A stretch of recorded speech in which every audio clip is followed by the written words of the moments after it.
哎，你好，是唐女士吗？对，是我。这是您的蛋糕。好，谢谢。慢走。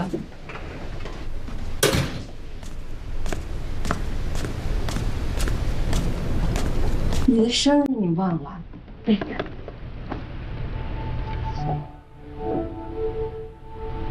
你是第一次给我买蛋糕。以前你每年都喜欢过生日开 party， 我总是觉得这样好像没什么意义。所以我想了一下，从前我真的对你关注太少了。我现在想做一些改变。你这几句话，就是最好的礼物。对了，最近这2天太忙了，我真的忘了买礼物了。没事。我把蛋糕冰起来，吃饭的时候再拿出来吃。啊。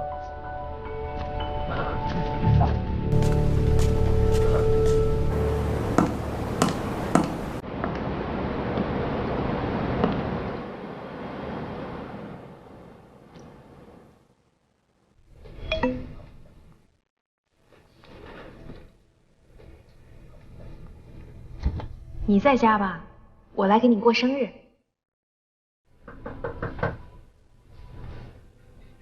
是不是有人敲门？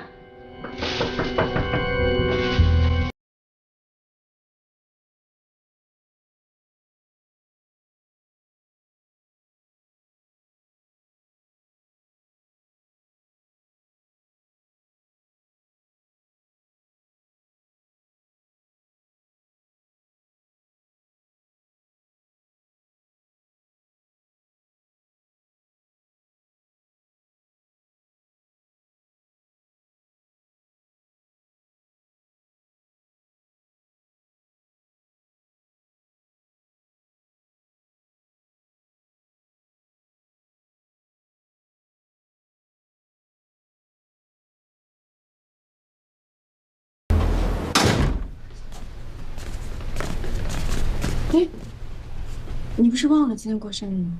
我没有说我忘记了，我只是说你是第一次给我买蛋糕。哦，那这下浪费了，2个蛋糕肯定吃不完。那当然是你给我买的。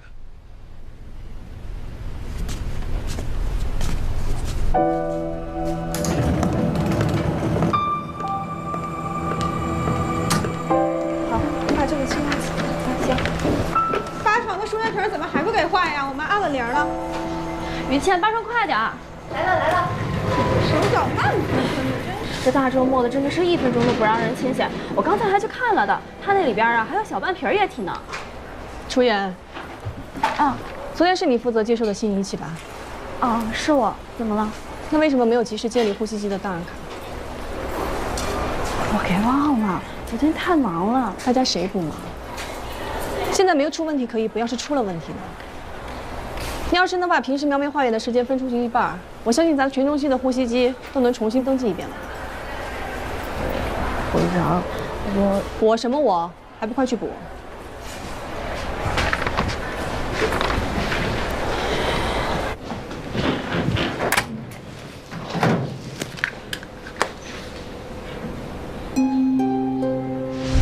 我一直以为你很支持我的工作，我一直也很喜欢我现在的工作。即使结了婚，我也不想在家当全职太太。护士又不是医生。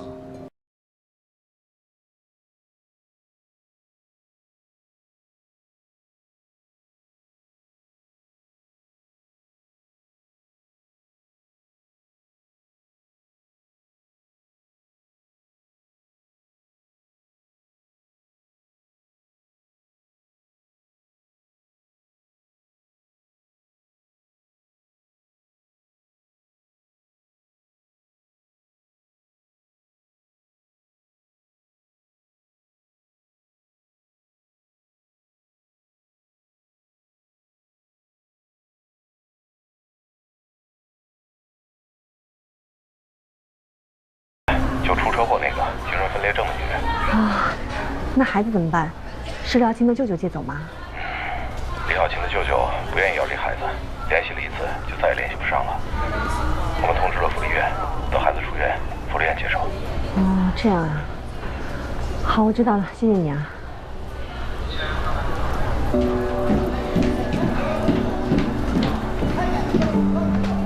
副市长。啊。现在还能订到手术室吗？应该可以的。怎么了？17床的王保卫病情发生变化，需要马上手术。好，我马上去订。副市长，你没事吧？没事。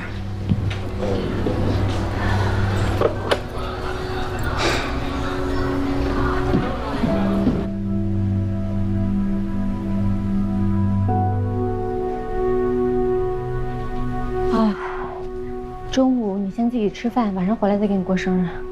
啊，没关系。不好意思，因为这个病人是龙向东昨天晚上收的，本来定好是周一手术的，没想到。你赶紧去吧。那我先走了。啊。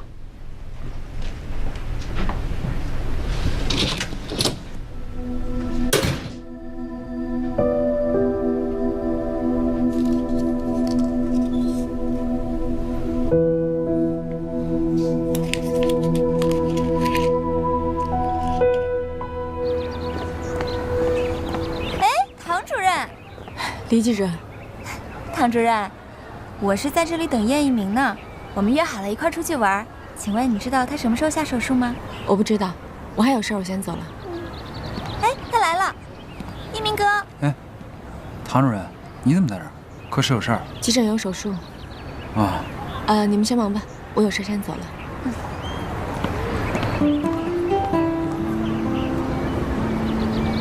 走吧。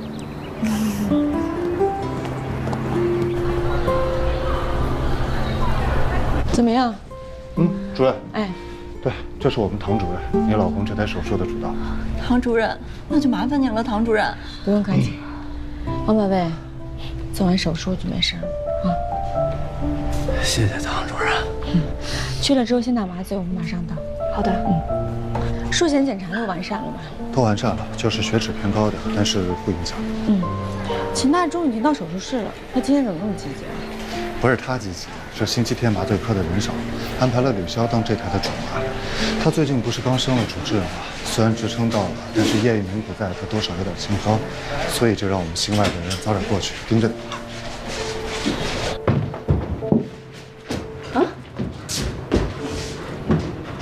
哎，这个不是看测5连术后那个孩子吗？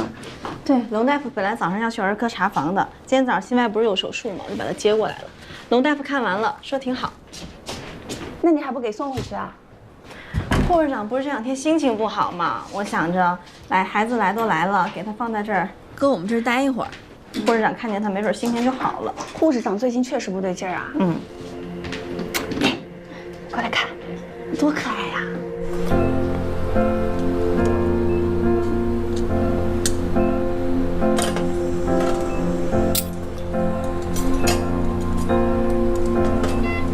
麻醉怎么样？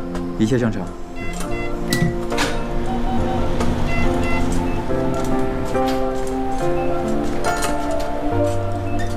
吕潇，恭喜你啊，升主治了。谢谢唐主任。这要不是因为你今天手术啊，我还真不敢上呢，心里没底啊。但一看这心外加长，我心想有你们拖着，那肯定没问题。咦，这话说得太客气了。唐主任，您不知道，刚才这麻醉给的可好了，毕竟是叶一鸣的学生吧。其实不用太紧张，多做几台就好了。我这不是想着不要给叶主任丢脸吗？可以了。唐主任，可以手术了。好，开始手术吧。那就这样，我们就按照指导会的精神继续找。好，你有什么想法，随时跟我联系。好的。好，再见。再见。哎呀，这星期天也不让人消停着。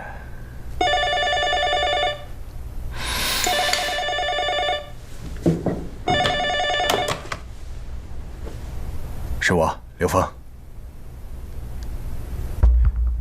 疾控中心。好，你说。我听着呢。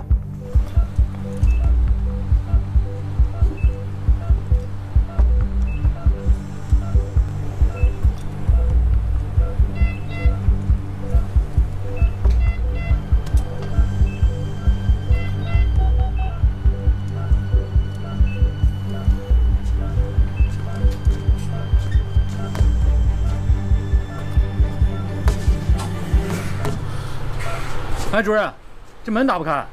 啊？怎么会呢？我看一眼。汤主任，我们手术室的门真的打不开。巡回，打个电话问问怎么回事。好。汤主任，我是刘峰。你们现在做的手术患者是一个莫尔斯密接者。你们所在的手术室已经被隔离了，你们抓紧做完这台手术。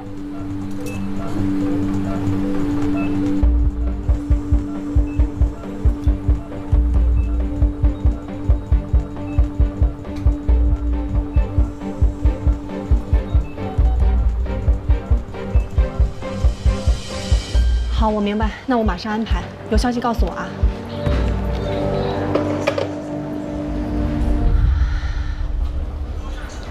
大家把手里的活都停一下，戴上口罩，跟我来看换药室。快！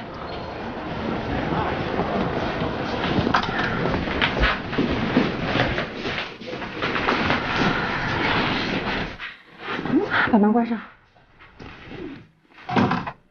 听我说完之后，大家不要惊慌。目前这个消息仅限这间换药室的人知道，听明白了吗？我刚接到疾控中心的电话，17床王宝卫是中东呼吸综合症的密接者。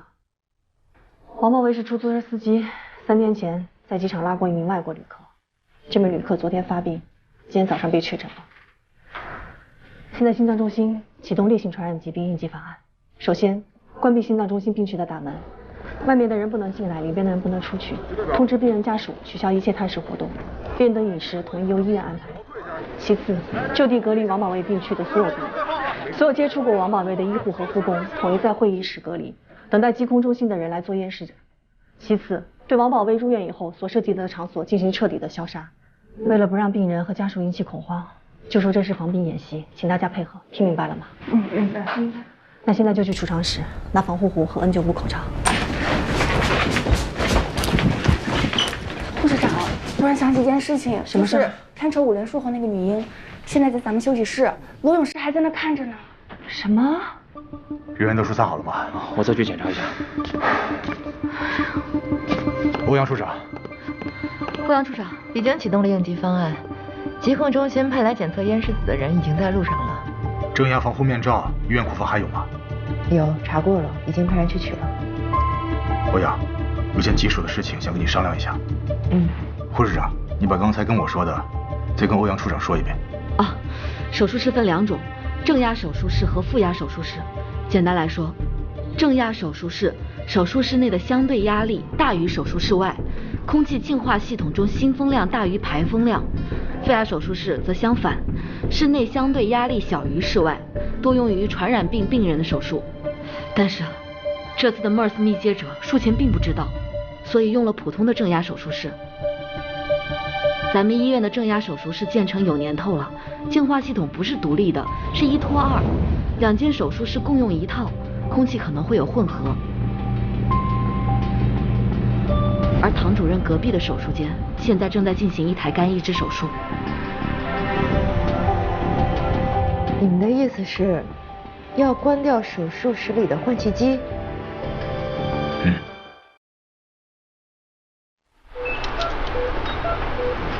打针。哎，慢一点。不好意思啊。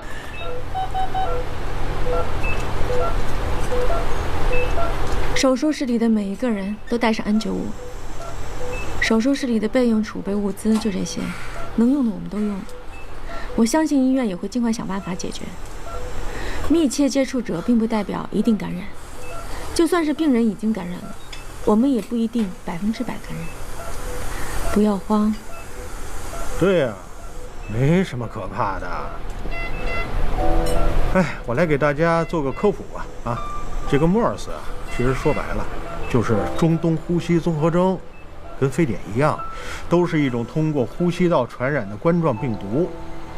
但是呢，它的死亡率却是非典的 N 倍，具体的说就是37%左右啊。也就是说呀，3个人传染上，也大概只有1个人才会死亡。秦大中啊，我不是想吓唬他们，只是觉得这都过去10分钟了，这医院也没有点什么新的措施。医院应该也是第一次遇到这种病毒吧？想解决方案也没有那么快，延迟一会儿很正常。病人已经躺在我们手术台上了，不管遇到什么情况，手术必须要把它做完。是。唉，医生的天职就是这样，一切要以病人的最优先。来吧，莫尔斯。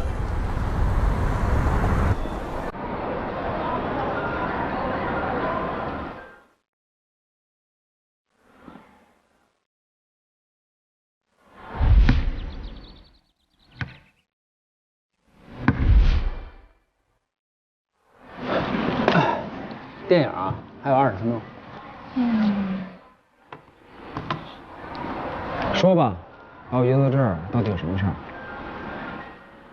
叶一鸣，我怎么了？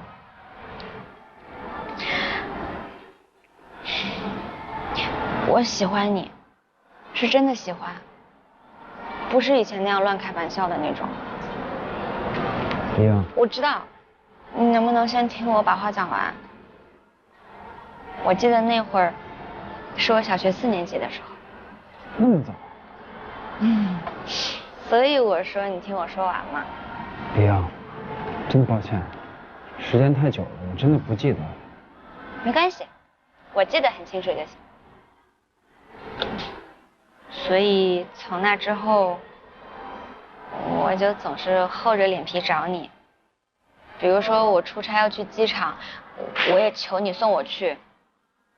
我就是想着，如果我们多见一见，多接触一下，你是不是就会慢慢喜欢上我？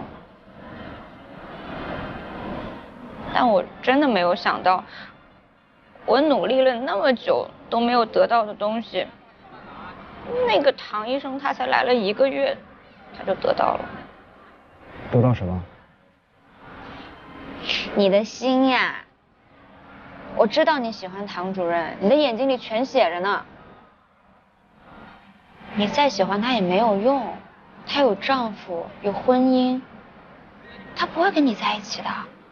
你要这么消耗下去的话，只能伤害你自己。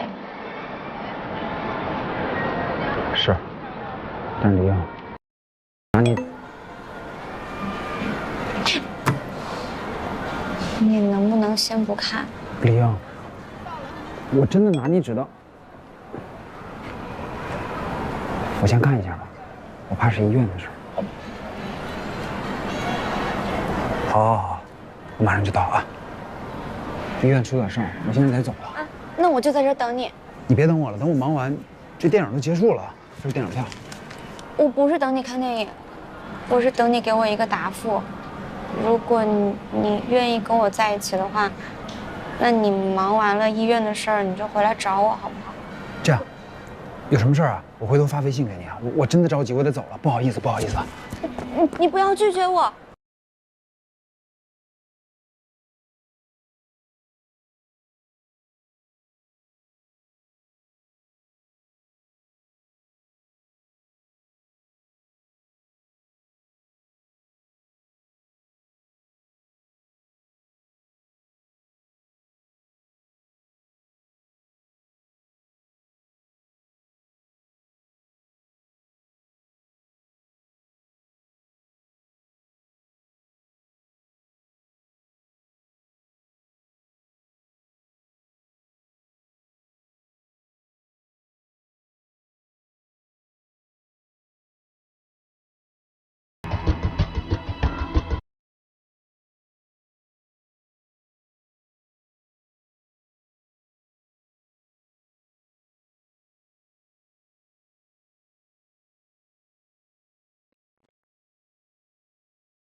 如果一旦关掉换气机，那么空气里的病毒含量会剧增。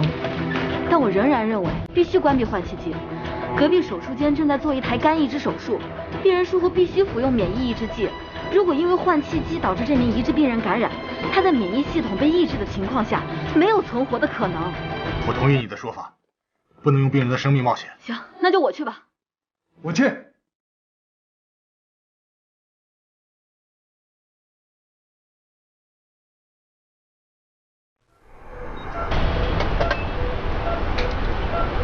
雨潇。唐主任，我没事。还嘴硬，内裤都湿透了吧？哎，他是后怕，刚才做全麻的时候做气管插管，那是离病人呼吸道最近的地方，他慌了。我真没事儿，这唐主任不也说了吗？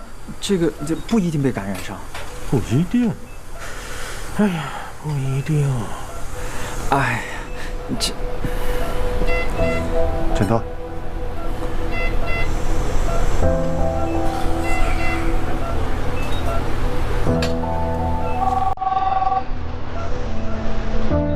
唐主任，你们物理员听着，现在呢，换气机1拖2，隔壁是已知病人，为了保住病人，要关闭换气机。在关闭换气机后呢，会有人来这里对一个机器咽拭子测试。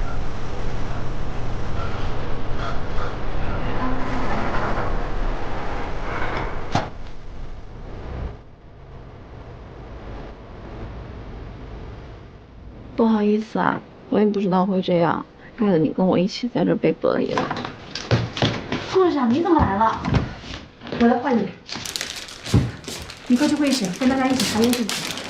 不行，护士长，这个女婴只接触过龙医生和我，龙医生是17床的管床医生，我是17床的管床护士，她很有可能被感染了。如果你留下来，你也会有感染的风险的。如果他没被感染呢？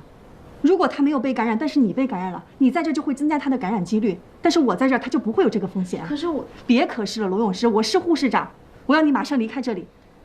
疾控中心的人就在外面，快去吧。护士长，对不起，我本来想把他带来留着，你会开心的，结果一定要小心啊！放心吧，我会的，让大家都小心点。嗯。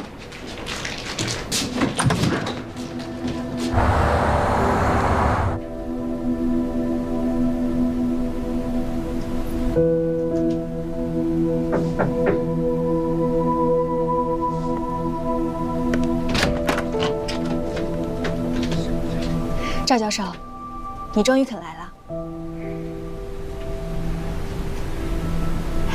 生日快乐！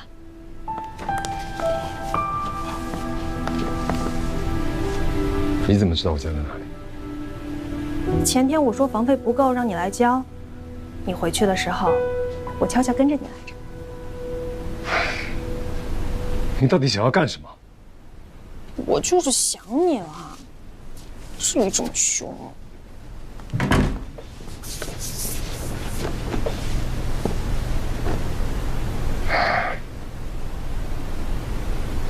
再说，我也给你留了余地，不然今天我就可以敲开门，把真相都告诉你老婆。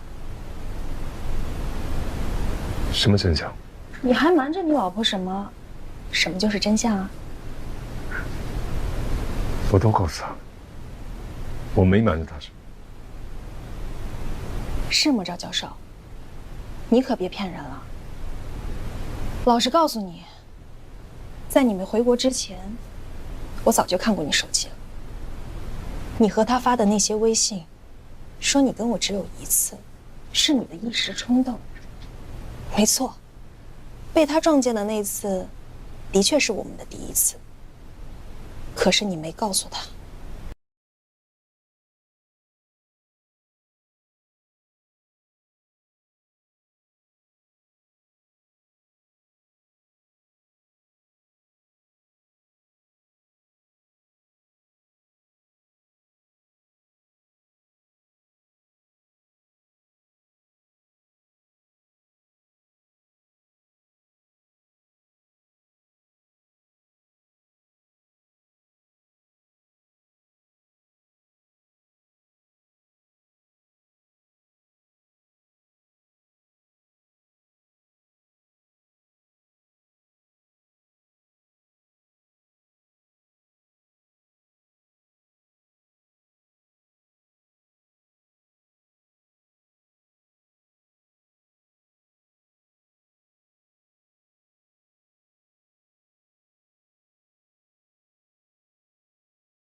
今天来，我就是想告诉你，我们的关系结不结束，由我说了算。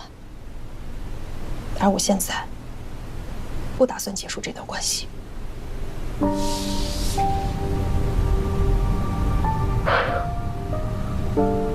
你何必呢？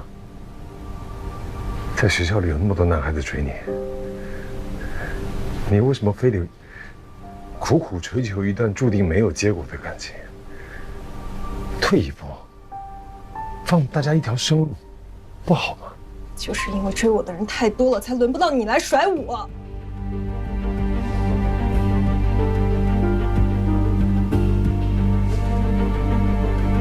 如果伤害了你的自尊心，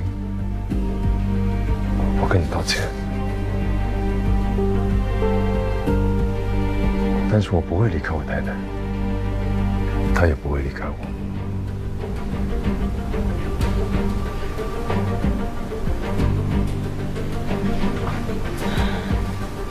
是吗？那说明真相的分量还不够重。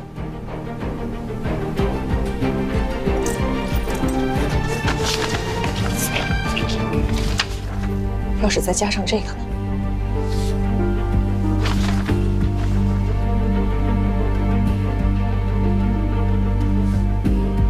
你流产了？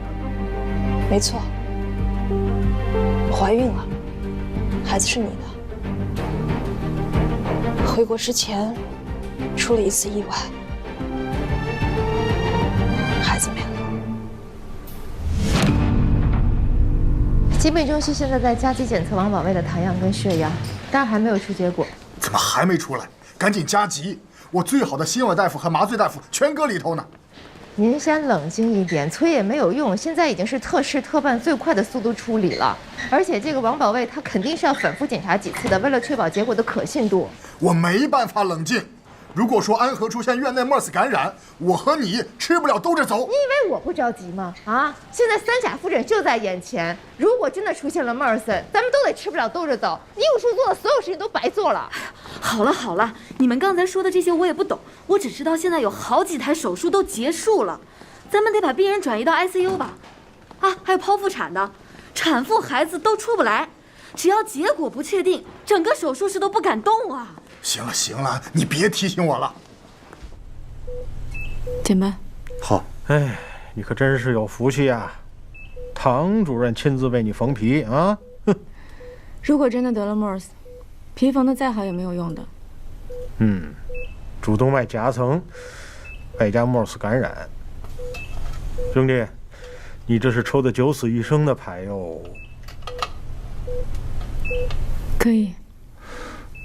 你说，这一会儿谁会过来？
三甲复审有希望了。其他患者也没风险了。欧阳处长，我们是不是该握个手庆祝一下？我们这混在平时啊，肯定不会跟你握手。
喂，叶一鸣，我还坐在原地呢，你忙完了？我就是刚才那个地方，你只要进来就能看见我。李英，别等了，回去吧。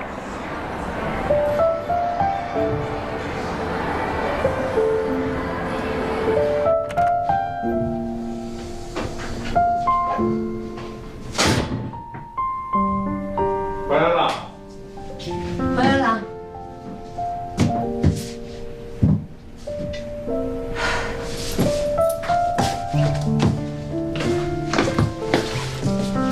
怎么样？挺顺利的，不过今天我跟病人的小命差点多了。怎么那么奇怪？什么手术连你的命都快丢了？哎呀，我好饿啊，有什么吃的吗？有蛋糕。我等你回来切蛋糕，等得我都饿了。对不起，生日快乐。不够，你要给我唱生日歌，然后给我点蜡烛，才准你吃蛋糕。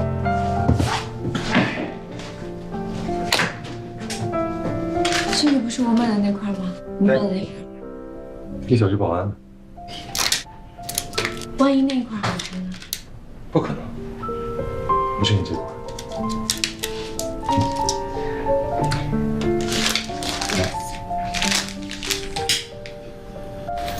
我今天终于知道什么叫劫后余生了。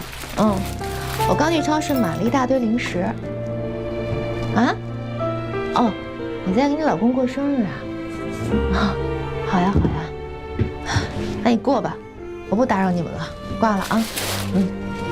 珍珍啊，你总算回来了，你赶快洗手吃饭来。妈妈。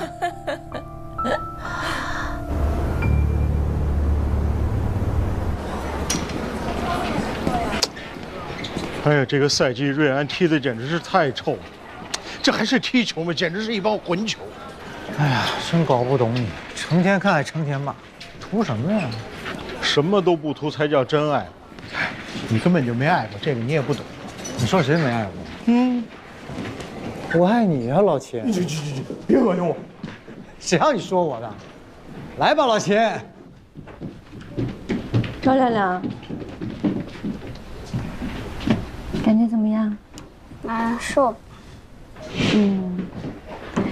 你刚回组里不知道，前几天我们刚收的患者赵亮亮5岁，3年半闭锁患者。小朋友，你这么抱着腿舒服吗？先心病患者典型的蹲距呼吸，口唇发干，身体还有点水肿。给你听一下啊，来，手打开。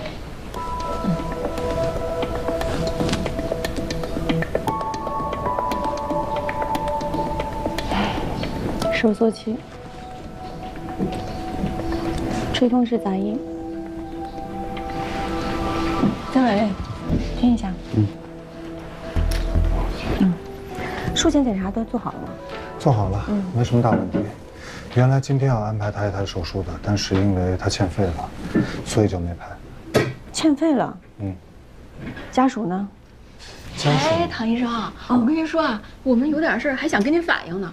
这孩子爸爸太不靠谱了。怎么不靠谱了？您看啊，这么小的孩子，家属就连个护工都没给过。哎，你说这么小一小孩，一天天就一人给扔这儿。他爸呀，就是每天到了探视的时间，偶尔过来送点饭，哎，转身就走，陪孩子时间都不到10分钟。哎，来了。哎，我跟您各位说啊，这么多年了，我还真就没见过这么不靠谱的老爸。是啊，好几次家属过来送饭都很晚，给孩子饿坏了，还是科里的护士给孩子拿了吃的，而且他已经欠费2天了。亮亮，爸爸妈妈呢？就爸爸。爸爸去哪儿了？那你吃早饭了吗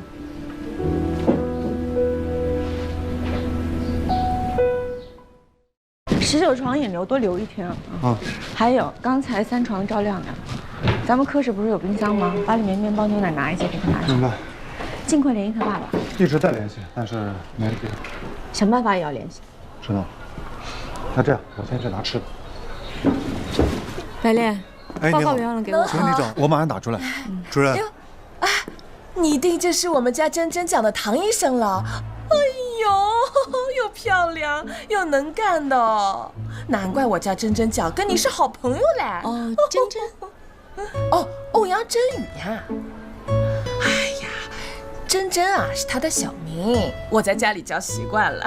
我是她妈妈呀。阿姨你好，你好。能好能好。我妈妈从上海来的，说是非要来见见我的同事们。我跟你讲过了，不是好朋友，是像朋友一样的同事。哎呦，你看你呀，又不好意思了，帮帮忙，背后讲人家那么多好话，干嘛？当面不认账啊？哎呦，都讲什么好话啦？阿姨，你说给我听听。都站着干嘛呀？给阿姨倒水啊！到我办公室来。一杯咖啡好了啊，好吃不啦？我知道。好吃。好吃的。主任，我想跟你说2句话。你要跟我说什么呀，珍珍？你要是再这么叫我的话，我可真跟你急啊！哎呦，好吓人呐！珍珍，你要吃啊？到我办公室。哎，那个阿姨，让秦医生陪您多聊聊。对对对。好的呀，好的呀。小柏林，主任，我帮打资料。哦，谢谢啊。到底什么事儿啊，珍珍？欧阳处长，火烧眉毛的事，就检验科那个男的。我跟我爸妈说了，说我找到男朋友。我妈呢，她也来替我把关，非要见这个男的。那我现在该怎么办呢？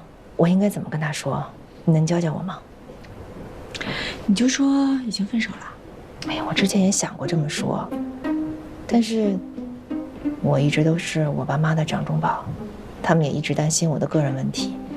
现在好不容易有了希望，我真的不想让他们这么快就失望，所以起码再拖一段时间嘛。那你就说吵架了，这个时候不方便约出来，过一段时间你再跟他说不可调和的矛盾，分手了。对呀，我怎么就没想到呢？哎呀，关键时候还是得靠你这个恋爱顾问哈。那你看看，哎，不是说好500块钱吗？怎么就打了450啊？啊，介绍费那是应该的。那以后再有这样英文翻译的活，你多想着点我呗，好吗？口译也没问题啊。那你把他们那个会议时间和地址你发到我的微信上呗。哎，好，谢谢啊。哎，拜拜。哎，你干嘛呀？吓我一跳。没事。你做兼职呢？我那个下个季度的房租该交了。要我是这么说，你没救了。你知道人麻醉的吕潇都已经升主治了吧？我知道啊。怎么了？你主治考试也通过了，也在等院里审批。怎么他批了你就没批？哎，我听说是因为你手术量不够，差几台就能达标。要不是唐主任派你去养羊，错过了这段时间科室的手术，说不定现在升主治的就是你了。不是这样的，那不是去养羊，那是人工心脏的动物实验。你就自我安慰吧你。走了啊。还顺其自然，那你就顺其自然的当个住院老总吧。哎，宋主任。老王啊，刚才你跟江百烈这嘀咕什么呢？大老远我就看见了。哦，说他被派去养羊没评上主治的事儿，他好像还到处找兼职呢，应该挺缺钱的。不过我真的有个问题想问你啊。啊，你说。阿姨的性格这么活泼热情，她是怎么培养出你这个？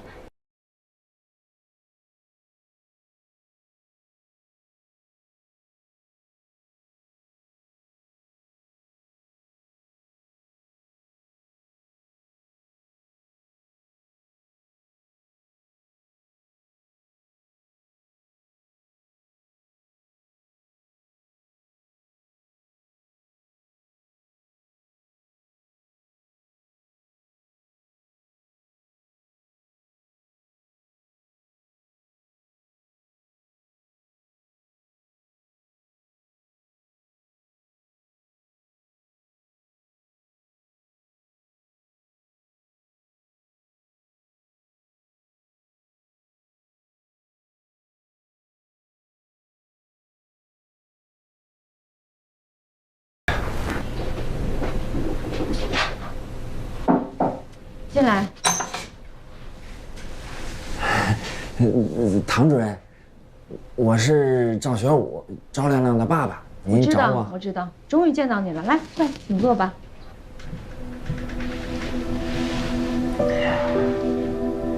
赵亮亮呢，右心系统发育不良，3间半闭锁，因为长期的缺氧，对心脑血管的影响非常的大，肺动脉的情况也不好。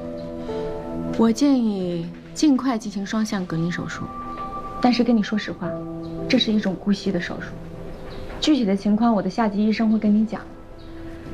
这个手术怎么说呢？如果术后恢复的不好的话，可能过2年还需要再一次开胸；如果手术恢复的还可以，就不需要。但是具体的情况要等手术之后才知道。啊，哎呀，这亮亮这手术得多少钱呀？大概6万左右。有一件事我还要提醒你，你欠医院的钱必须要尽快补上，不然我们开不出手术的单子。啊，哎，对，唐主任您放心，我待会儿就交去啊。那最好了，那我就定明天的手术。有劳你了，唐医生。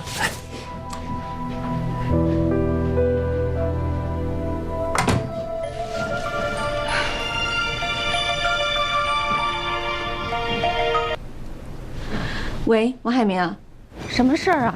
来，快看啊！5、4、3、2、1，够了。什么够了？60天到了。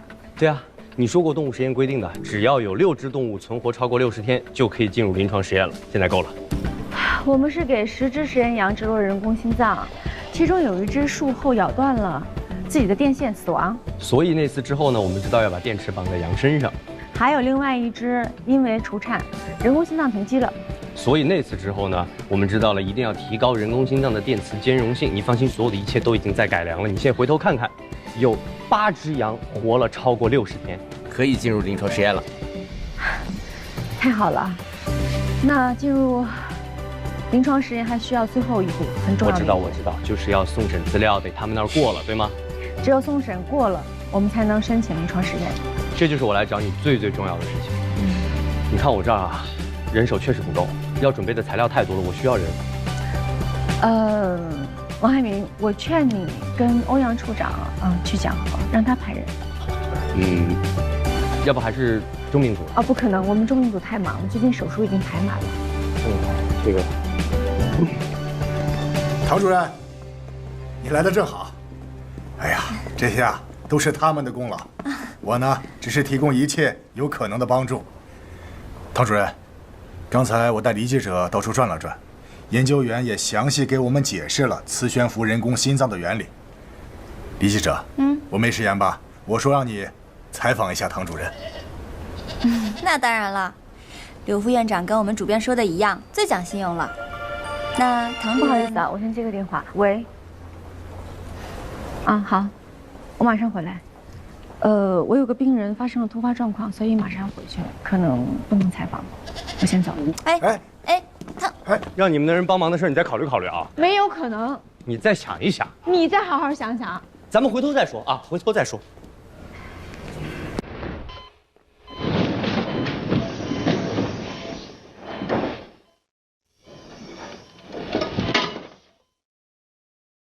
给盐酸吗啡，按0.1毫克每千克。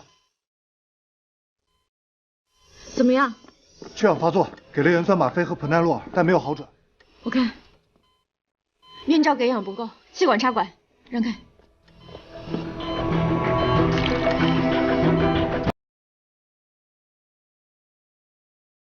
院罩。交代。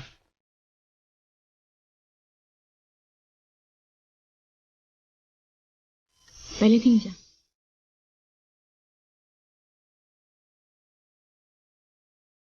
有呼吸。好，固定吧。好。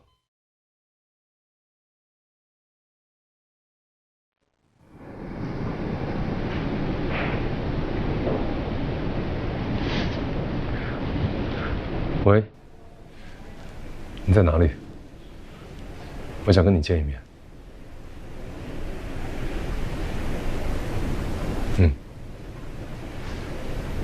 行。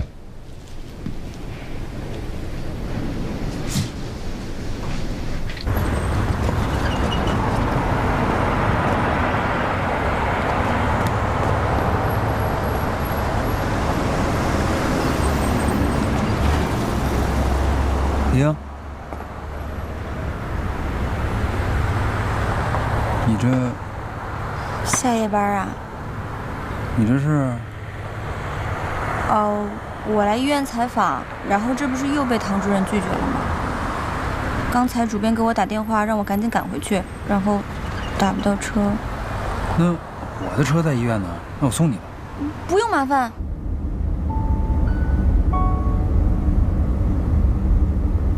谢谢你啊。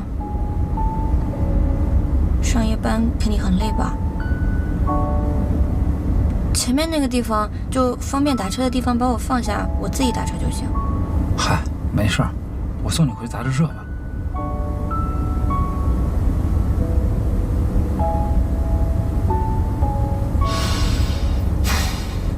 你是不是因为拒绝了我，内疚，所以才对我这么好的？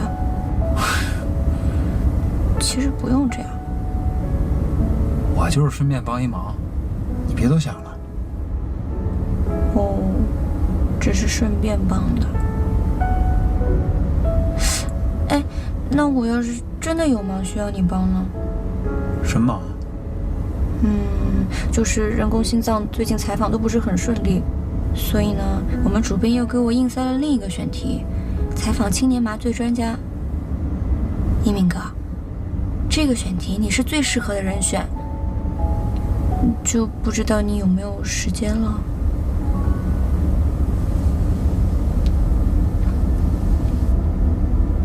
一鸣哥。啊，行啊，没问题。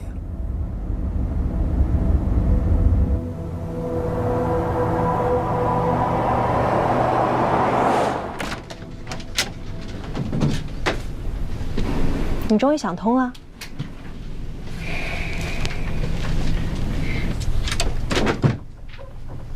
我就知道你会回来找我。你说，男人在床上的话不可信，但我觉得，那才是他们最真实的一面。为什么要克制自己的欲望呢？我这么大的人了，能分得清真假。你别否认，你是爱我的。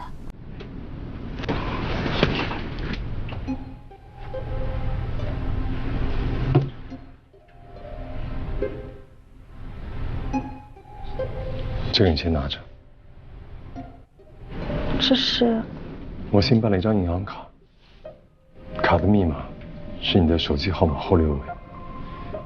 我拜托国外的朋友帮我处理了我的一些艺术收藏，还有我的存款，加起来一共是89万，都在这里。到此为止吧，我不会再接你的电话。以后我们也不要再见面。你好好保重。赵江，你等等，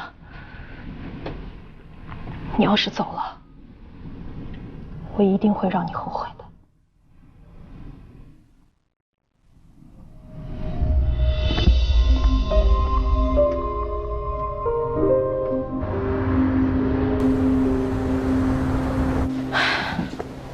刚才缺氧那么严重，肯定会导致脑损伤，赶紧打电话联系赵学武。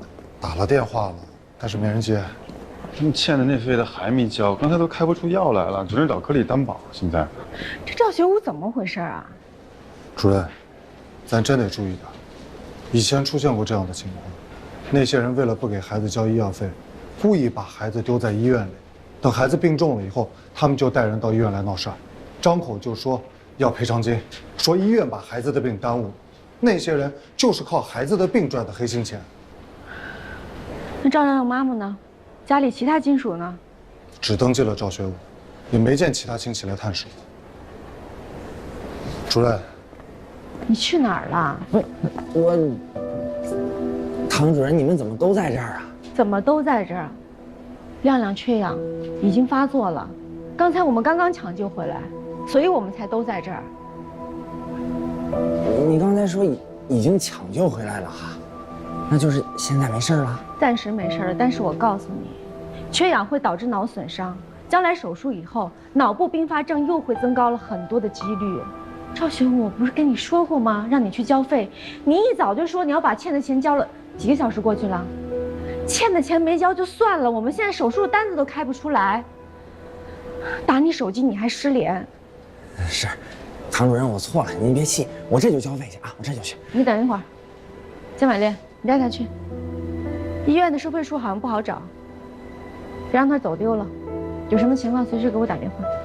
哎，好，我这边去，快去吧。哎，这边。这怎么当爸的呀？真的不能这样啊！妈妈，我们2个人吵架了呀，我还等着他过来跟我道歉呢。这个时候让我低头，我很没面子的。是的呀，哎呦，谈恋爱嘛，女孩子是要矜持一些啊。所以这次您就当是来看我的，好啦。不过你爸爸那边，处长，王工找您来了。他来干什么？你别让他进我办公室，我出去说。妈，我出去处理点事儿，马上回来。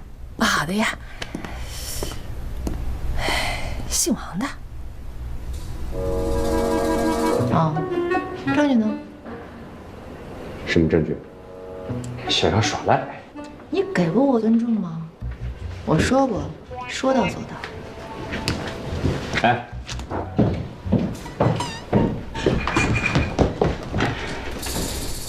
妈妈，我带你去吃饭吧。哦，哦，我要先去趟卫生间。哦，出门左转10米就到了。好的，好的。哎呀，这么着急上厕所？哎呦，你谁啊？跟我家囡囡讲的一样，真是长得一表人才的，蛮好的，蛮好的。哎呀，谁说我一表人才？我女儿呀。哎呦，我来给你问一下啊，你姓王，对吧？啊，跟欧阳真宇是同事。是，但是我们2个人在工作意见上很不一致。哎呀，这就对了啦，吵架了嘛，我晓得的。闹矛盾不要紧的哦，男孩子嘛要积极一点，嘴巴甜一点就很好了呀。哎，来加我个微信啊。哎，快点呀，拿出2维码，快！我这个，快！哎，好了，加了我好友了。好的啊，你去忙吧。哎，你谁啊？哎，欧阳真宇的妈妈呀。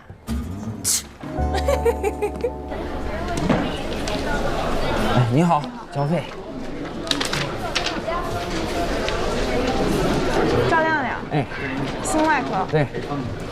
输一下密码。哎。谢谢啊。走吧。还一张呢。哎。病人姓名谭秋平。对。神经外科。啊。输一下密码。这谭秋平是我妈。我和亮亮他妈离婚好几年了，他妈又嫁人了，嫁外地了。亮亮得病他也知道，就是他那个后老公啊，太凶了，又刚生了孩子，不让他来。嗨，理解啊。我有点小手艺，在咱郊区开了个小厂，卖家具。啊，这2年呀，我生意做得还挺好的，有点钱了。亮亮跟我妈本来在乡下住，就把他俩接来了。哎呀，就是你看，我们家这一家团聚的日子呀，还没过多久呢，他俩就都得病了。哎呀，还都是那种能要命的病。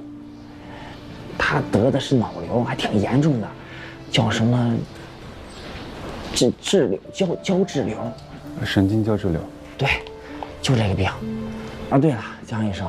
上回真不是我故意不交钱的，我没钱。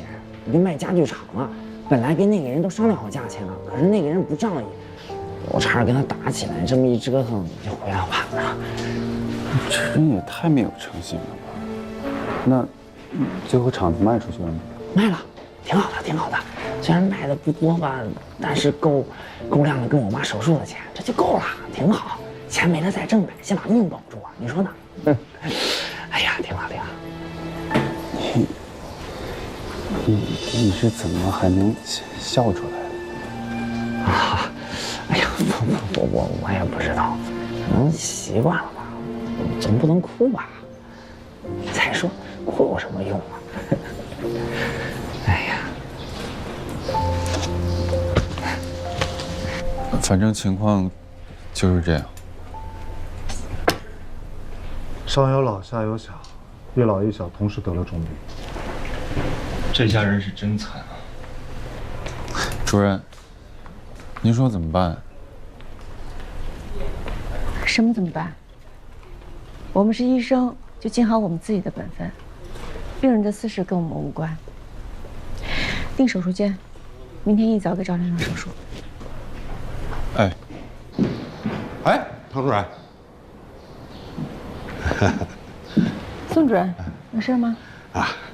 按说这事儿呢不归我管，可是我还想说2句。我觉得你得加强对江百烈的培养。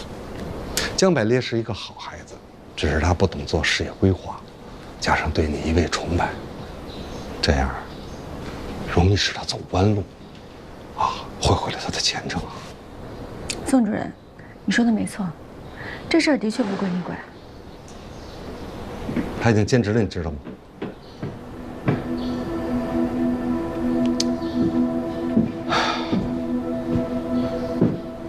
住院医生本来收入就低，你让他到动物实验室，他没有了上手术的机会，就没有了奖金。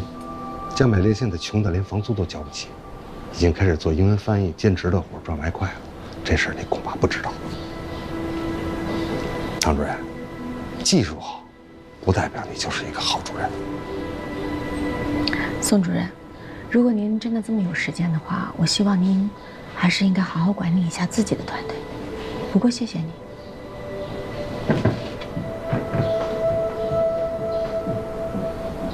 你这还有50%呢，你拿回家也够了呀。哎呀，你帮我充会儿吧，充满它。我这没地儿充啊，我就一个人护士。张学武，唐主任，唐主任，你干嘛呢？我让帮我充一下手机电。你放这儿，人家护士不能给你看着，丢了怎么办？我这破手机应该没人偷吧？你别看它现在有电，一会儿就没电，自动关机了。要不然我老接不到咱医院打的电话呢。我这也是怕又关机，我是让它充一下。拿回家充吧，别在这儿充。我家充不了。你家怎么充不了？我家。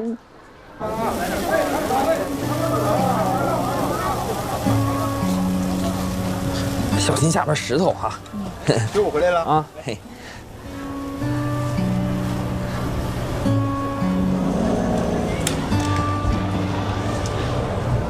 唐主任，我家原来不就住我那家具厂吗？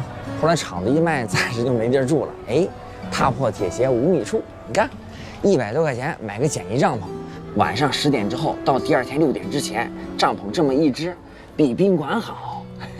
你瞧哈，第一离医院近，第二它不收费啊。那边也有个卫生间啊，这就是有一点，就是没有电。对不起啊。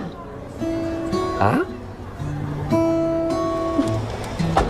今天还让江百烈压着你去交费，还有之前对你的态度，对不起。哎呦，唐主任，我哪受得起啊？我对不起你，我不该那么晚交费，老给你添麻烦。你说我这，哎呀，真是我，哎呀，哎呀。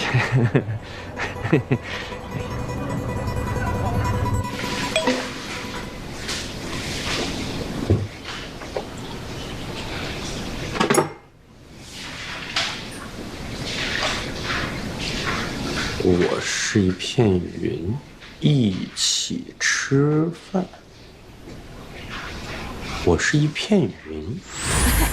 哎，来加我个微信啊。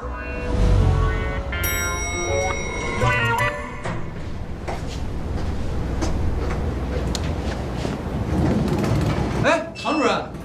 啊，对对。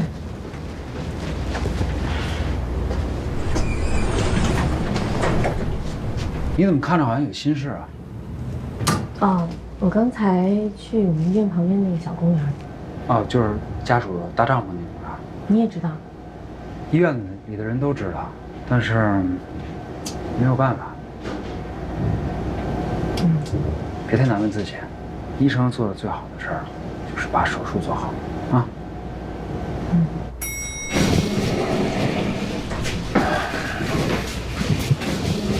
唐主任，你先生在这儿有什么朋友吗？没有啊。哦，他最近应该是在找工作，认识一些大学里的朋友吧。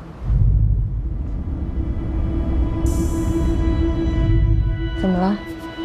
啊，没什么事儿，我就是问问。晚安。我走了。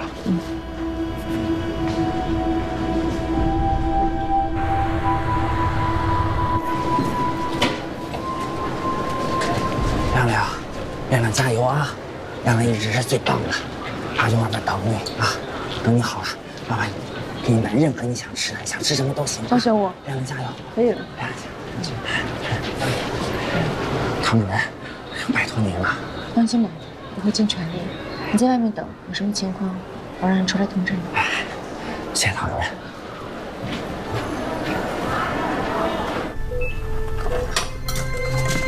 主任，病人已经麻醉。好。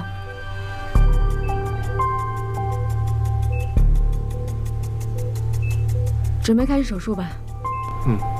手术刀。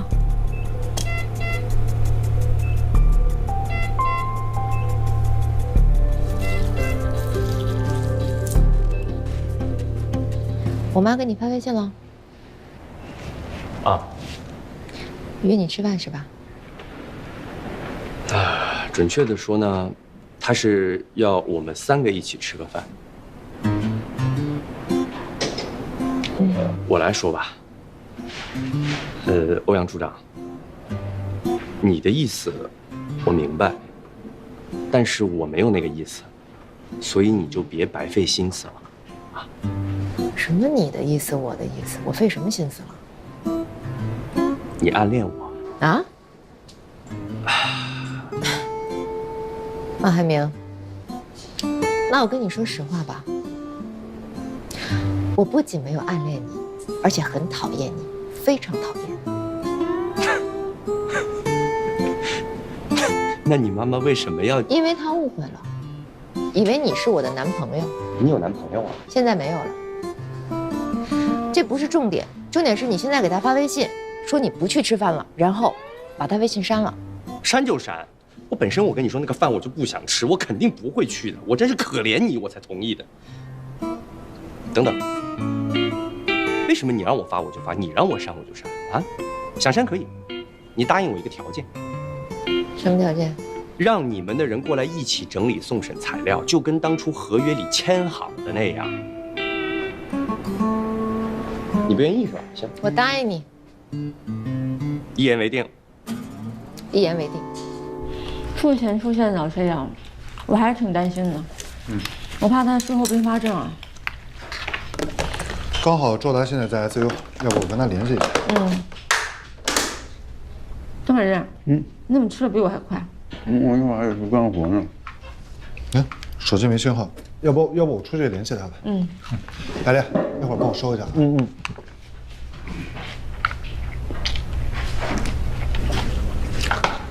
张美莲，我问你个事儿。主任您说。你最近是不是遇到什么困难了？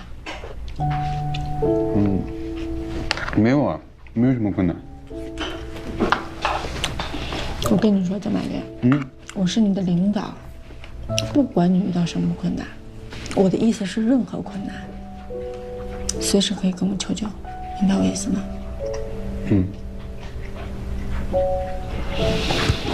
那你想跟我说点什么？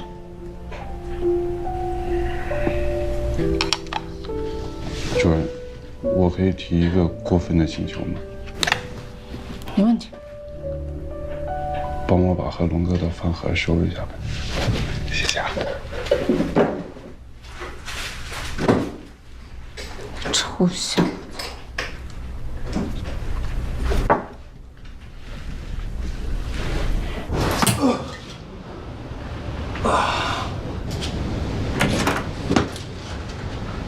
老赵，我没喝醉。赵教授，你不应该喝这么多。不要叫我赵教授，你会让我想到那个女人。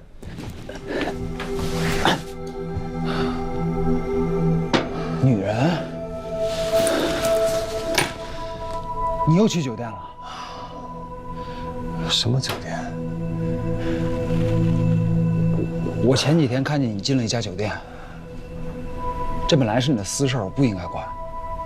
但是赵教授，你不应该再伤害唐主任了。伤害？太晚了，伤害已经造成了，我现在没有回头路了。你这是什么意思啊？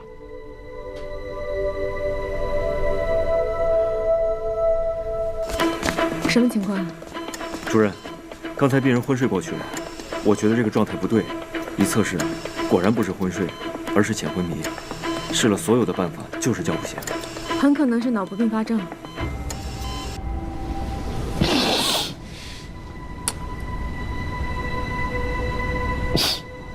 你现在是不是瞧不起我了？我没有资格评价你。但是赵教授，如果唐主任从那个女孩口中知道这件事儿，你知道会对她造成多大的心理伤害吗？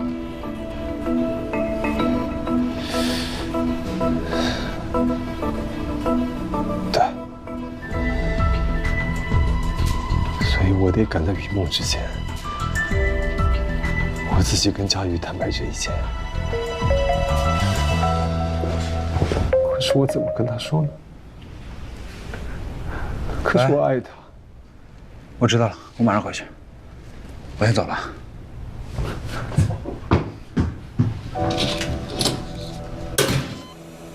怎么回事？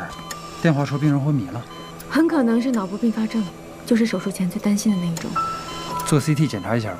我问问儿童医院的人，听说他们有一种新方法，专门针对脑损伤，效果还不错。好，我去了。嗯。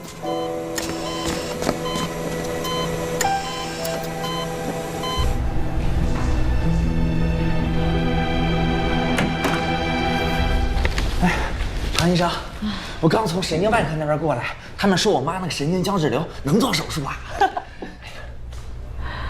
赵学武，赵亮亮现在出现了比较严重的脑部并发症。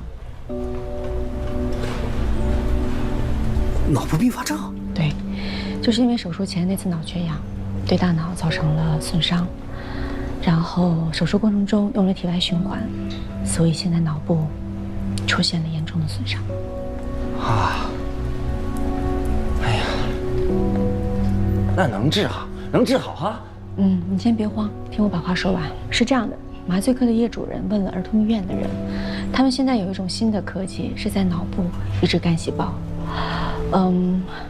这个手术是个小手术，而且对于儿童脑部的恢复效果非常好。如果尽快做，也许赵亮亮脑部功能可以恢复正常。我们算了一下，大概是进行2次手术，这个费用应该加起来需要4万块。啊，哎呀，能治就行。那治呗，4万啊，4万。我刚神经外科那边说我妈的手术5万都不够，还让我再准备2万呢。可我就5万了。哎呦，哎呦，这么多钱啊！还有一件很抱歉的事儿，你需要知道，这个决定一定要尽快。现在赵亮亮的情况，如果再拖下去的话，他很可能进入深度昏迷。如果进入深度昏迷，就很难醒过来了。哦，治啊，唐医生，治！我这有交费去啊，给亮亮交费去啊。4万，哎呀，我妈那边还得6万，我这玩意儿4万6万我上哪儿弄去？6万，我妈的病也得治啊，是我儿子我妈，我可不想当孤儿，我得治我妈的病啊。6万，我还能卖啥呢？卖啥？我妈6万发了，哎呀，6万。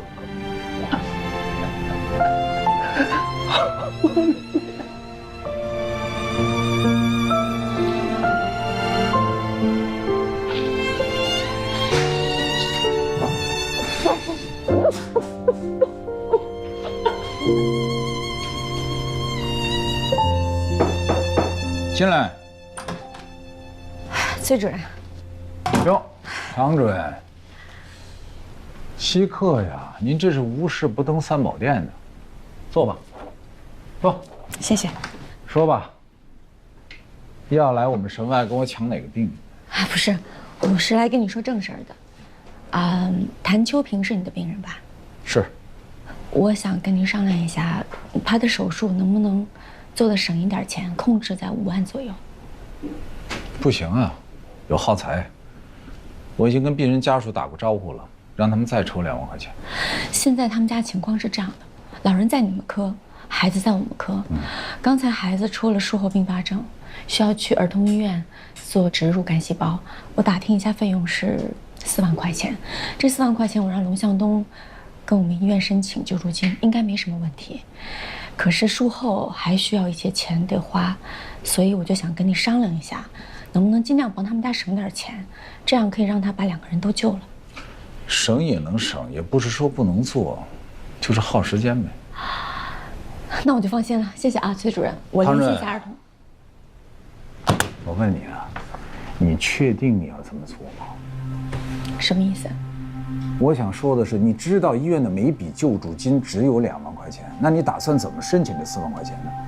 你自己垫钱的，啊？总不能因为2万块钱我们就丢下一个病人吧？那肯定啊，我们医生的职责是什么？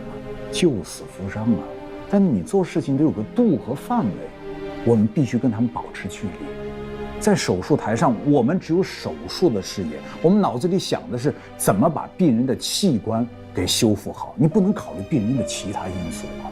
唐主任，别忘记了外科的第一铁律，好吗？不可共情过度，我会注意的，下不为例。谢谢崔主任。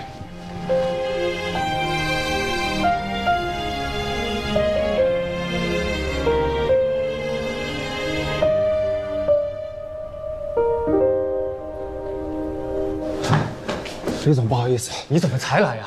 我一个病人临时出了点问题。哎，行了行了，这会议马上就要开始了，这次啊是现场口译，不能开空窗啊。我知道了。哎，百烈，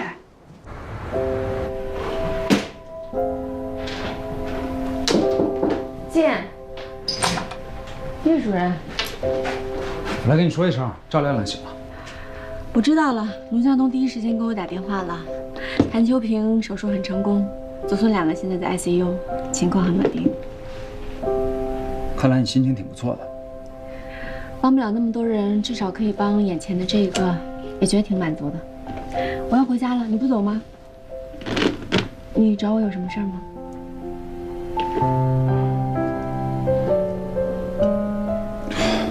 没什么，我走了。好。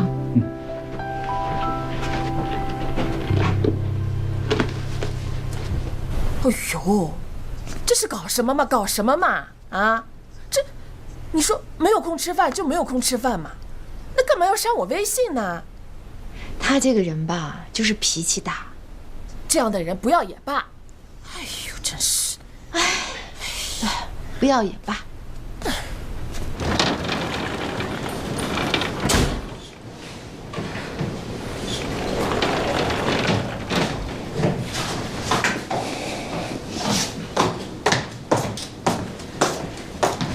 今天很开心，救回了一个病人。怎么了？不舒服吗？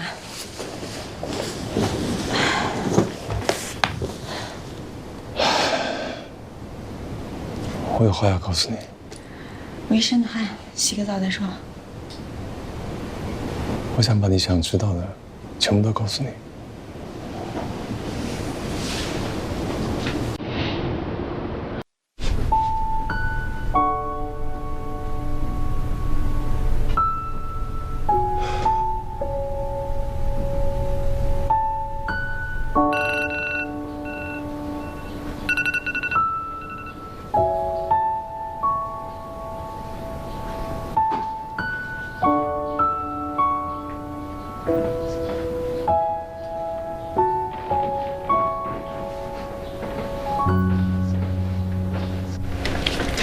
白烈啊，我这个第三部分是不是少了一张？在这儿忘了钉进去，不好意思。谢谢。啊，不是，这不是应该是动物实验中心的活吗？为啥让咱干？这是王工坚持的，机械数据他跟他的员工负责，但是手术记录必将送去质检，每台手术务必记录得清清楚楚，只有重病组他才信得过。看我干嘛呀？这是他的原话。这个王海明比我还较真儿，是吗？嗯，你们知道吗？主任昨天手术之后又没回去，这都好几天了，啥情况啊？主任。对了，石艳阳的手术记录整理怎么样？啊，这个王海明把数据处理出来之后，我们就拿着这些数据去药监局指定的质检机构去质检了。主任你放心，在你的带领下，这个人工心脏的进程正在大步的突飞猛进的推进着。老秦，干活的时候没你，这领功的时候倒是挺积极的啊。我怎么没干活？我怎么没干活？我监督你们不是干活，比我自己干活还累呢。等王海明的检测报告送过来，就一起送检吧。好嘞，你放心吧。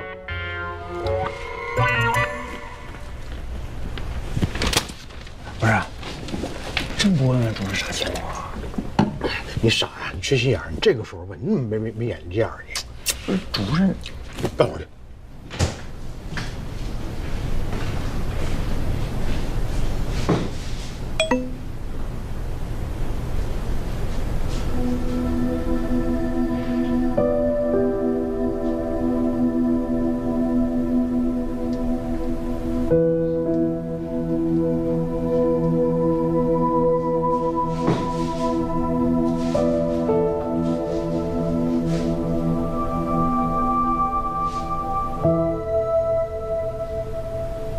这个测试数据非常完美啊！按照现在这个进度，安心医疗的全磁悬浮人工心脏将会是国内同类产品中第一个上市的。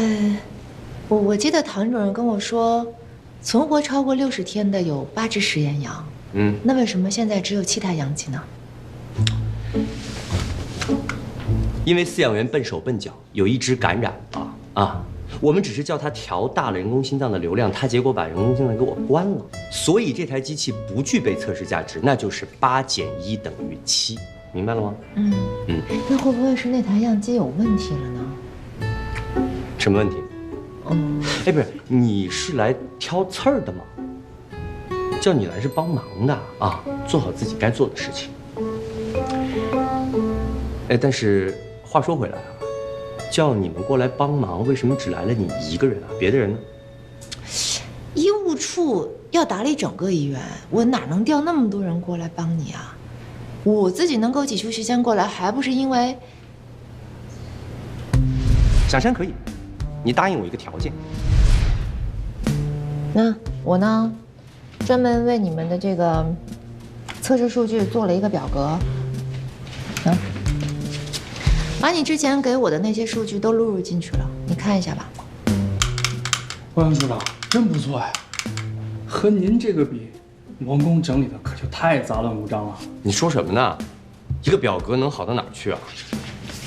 我不看，真是没有见识。都查完了吧？还有其他病人吗？没了已经。那我出门诊了，一会儿手术是。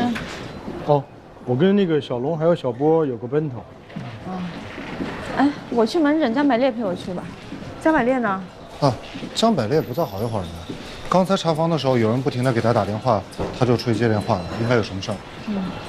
周达。主任。ICU 10号床肺动脉高压那个，你要特别关注一下。知道了，主任。你去忙吧。好。主任。江百烈，你干嘛去了？我能请1个小时的假吗？为什么请假？就是实在是有点急事，你也知道我不怎么请假的，没办法了。去吧，回来之后直接到门诊找我。谢谢主任。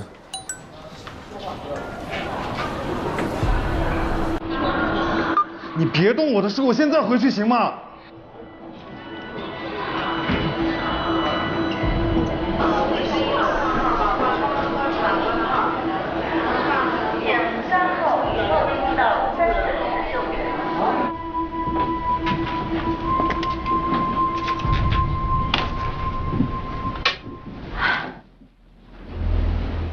哪里不舒服？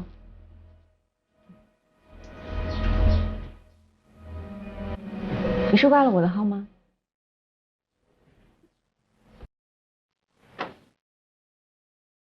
于凤啊，这个名字听起来有点熟，你是之前在我这看过病吗？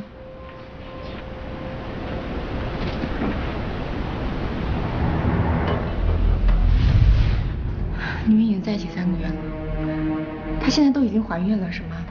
我不知道她怀孕，知道她怀孕？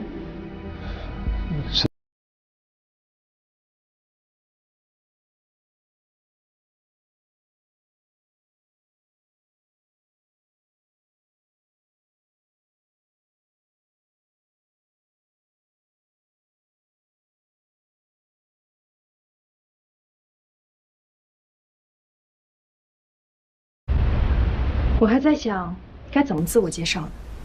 他果然跟你提起过我，你没有想到我们会以这样的方式见面吗？赵太太。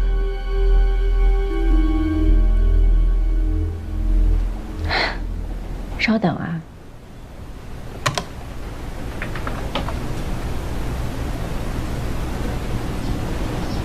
你好，我这是心外3诊室，麻烦你们尽快到我这儿来，我这儿有点情况，要尽快。不知道他身上带了什么危险品。什么情况？你在给谁打电话？什么意思啊？我是来找你谈判的。唐主任，哪有情况？你们来的挺快的，不到1分钟。这位就是那个情况，问他仔细一点，不知道他身上带了什么东西没有。好，放心，主任。我不是唐佳宇，你跟他们说清楚。唐佳宇，你不是在医院，就是在去医院的路上。如果你愿意多花点时间在家里面，多花点心思在我身上，我根本就不会出轨。赵建安现在都是我的责任是吗？我们刚认识的时候，结婚以前我就告诉过你，我的工作永远要排到第1位，你是知道的。我知道，我只是在说一个巴掌拍不响，这不会是只有我一个人的责任。如果你在乎，如果你把心思放在我身上，如果你真的在乎，说吧，把你对我的不满都说出来。我知道你已经憋了很久。我知道你把工作排在第1位，我不在乎，因为我在乎的是你这个人。如果你在乎我，如果你在乎我们的孩子，如果你在乎我们的生活，那个孩子根本就不会死。所以你就跟他同居3个月。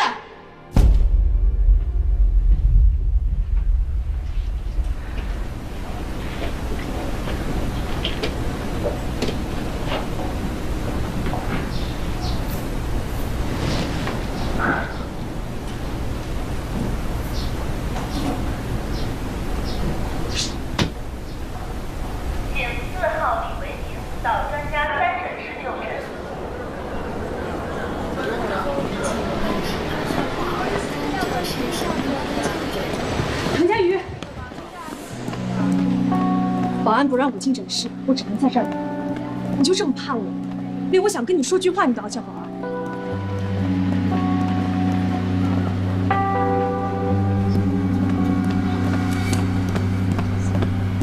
他说只有1次，那都是骗你的。我们住在一起3个月，他每天都很快乐，只有我能让他快乐。唐佳宇，他都说过你什么？你想知道吗？他说你简直是个 ice cream， 一点温度都没有。他还说你自私，只顾着自己的工作，从来不替他考虑。他还说他很孤单，遇到你之后才知道什么叫做真正的爱情。你不要以为我是怕你，我是懒得理你。于小姐，你跟赵继安的事情我一点兴趣都没有，但是请你不要影响我工作，我的忍耐是有底线的，不要再跟着我。既然你这么不在乎他，为什么还要捆着他？为什么不跟他离婚？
张超，张超，把门打开。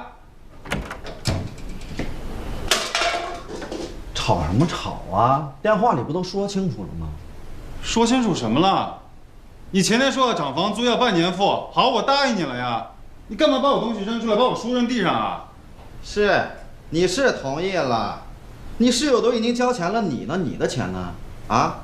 我把这房子挂外面，结果秒没，人家出那钱比你还高，那我把你东西给搬出来呀，我是怕你不搬。你别欺人太甚了啊！出什么事了？这么着急给我打电话？我这房子是在你们公司租的，对吧？啊，是签了1年合同吧？啊。他把我那间房子租给别人了，把我东西扔一地。张先生，江医生一共住了半年，咱们可是签了1年的合同，你这样做是不是有点过分了？只要他跟那个新人出的钱一样啊，我再把东西给他搬回去。关键是你出嘛。凭什么出啊？你这是不讲信用啊！出不起就走人，哪那么多废话呀？啊！别耽误一会儿有人来看房啊！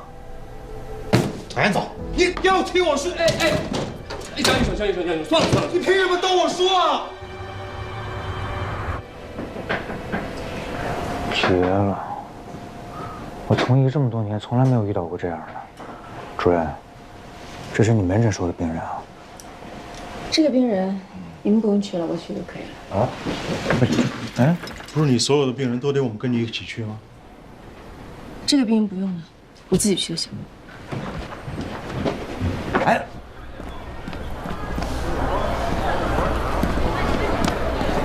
不是说了吗？不让你们去了。闲着也是闲着。我刚才听一个护士说，那个病人总是说一些有的没的的，反正都跟你有关系。我怕你到时候一个人说不清楚，反正我也没事，就跟你一块去啊。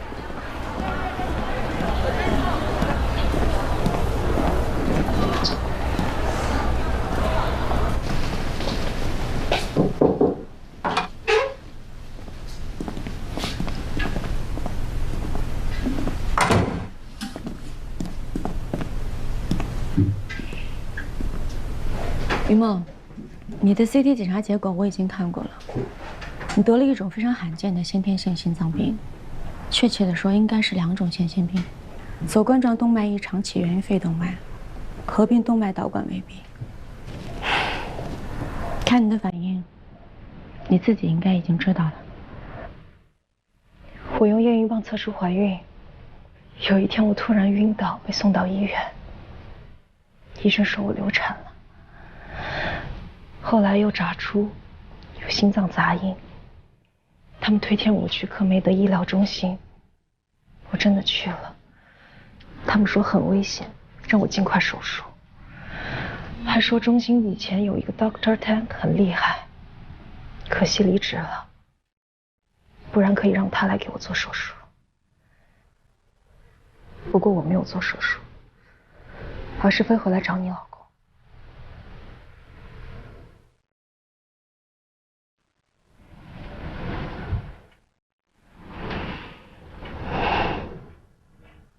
我真的很不理解，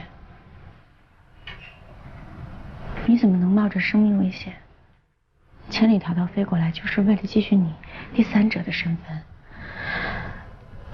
这有什么好自豪的吗？第三者，我可没那么多道德束缚。我相信真正的爱情是高于一切的。我可以为赵静安付出我的生命，你能吗？你这种冷漠自私的女人，你懂什么是爱吗？你心碎过吗？我告诉你，失去赵静安，我心都碎了，我活不下去，就像刚才心脏病发作那么疼。你是说心碎吗？我告诉你，每一天人的心脏会向全身输送6000升血。如果你能活到80岁，你的心脏会跳动25亿次。心脏是人体最坚韧，也是最强大的器官，不会那么容易心碎。你刚才胸口疼不是因为赵继安，而是因为你心肌缺血。你的冠状动脉本应该从你的主动脉发出，但是在你出生以前，它就搭错了线。我听不懂你在说什么。你当然听不懂。冠脉异常起源的患者，如果出生后不马上手术的话，90%会死于1岁以前，死前还要经历数次痛苦的心肌梗死。但是人体就是这么奇妙，你的心脏有一个致命的畸形，但是同时，它又让你拥有另一个畸形，就是动脉导管未闭。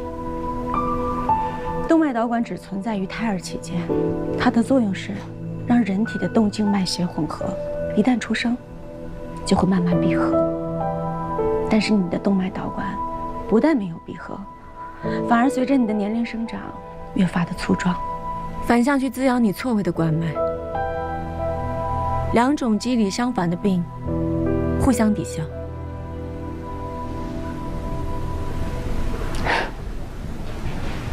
于梦，你知道吗？拥有你这样一颗心脏的几率是有多小啊？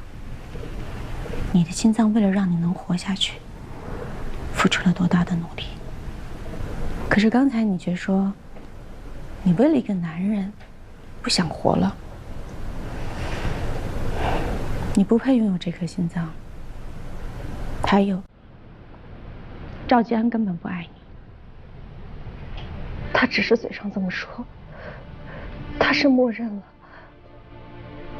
如果他跟我一起回去，他从来就没有动摇过，他压根儿就没有爱过你。我不相信，不可能。我跟他在一起生活这么多年，我太了解他是什么样的人了。这不是我编的，也不是为了气你。我是想真心告诉你一个简单的事实，于梦，你的心脏病得很严重，需要尽快手术。我会帮你安排另外的医生。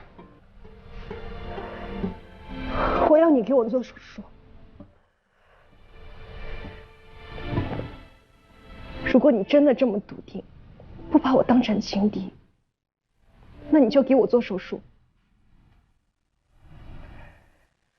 我不要别的医生，我只接受你来手术。唐佳瑜，我都不怕，难道你怕了吗？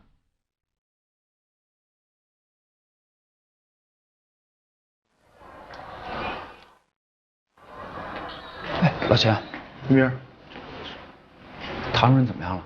哎呀，我们主任这回啊是碰上难产的了。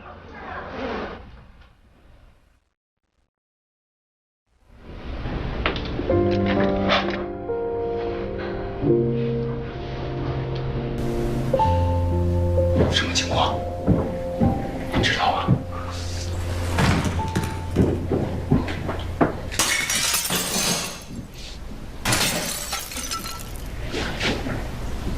这女孩一定让唐主任给她做手术。可不，我也不知道这女孩是诚心要作死呢，还是套路太深，我看不出来。反正主任这回呀，心情是糟透了。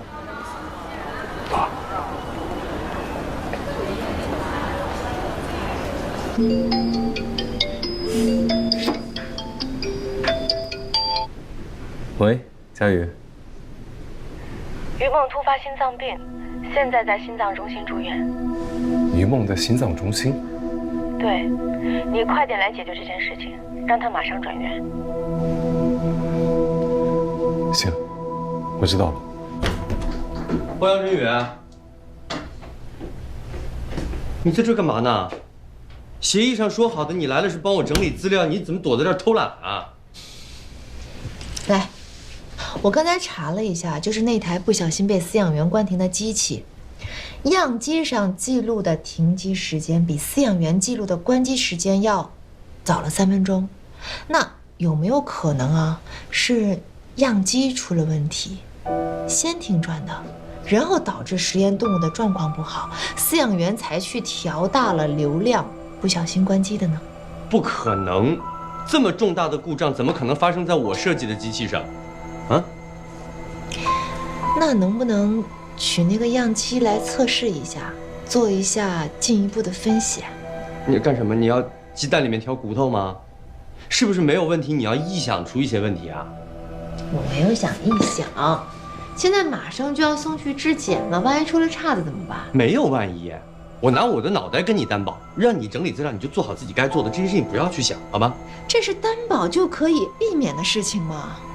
王公，从我见到你的第一面起，你就是傲慢无比，只能听进去好话，这样很危险的。你走，你现在就走，不用你帮忙了啊！你赶紧走，我自己能弄，快走。走就走，你以为我愿意待在这儿？让开！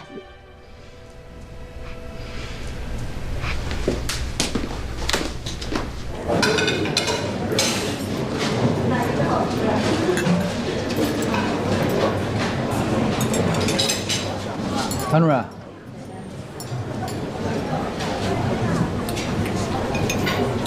衣服都难吃啊，下了手术，又去你们科做了术前访视。我看见你，大钟叔和我说，那个女孩是，好像她跟其他护士也说了很多乱七八糟的，这次又全院皆知了。医院的好处啊，就是事儿多，即使有天大的事儿，明天呢也都能给你盖过去，别人不会记得。再说了，你根本就不在乎别人怎么想。我虽然不在乎，也不希望所有人知道我的隐私吧。那抱歉，我不应该问你。秦大忠有真实的，什么都跟你说。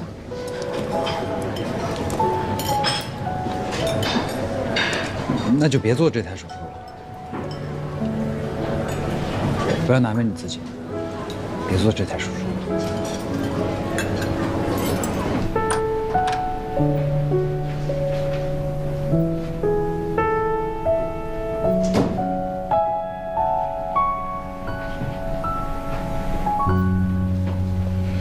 你终于肯见我了。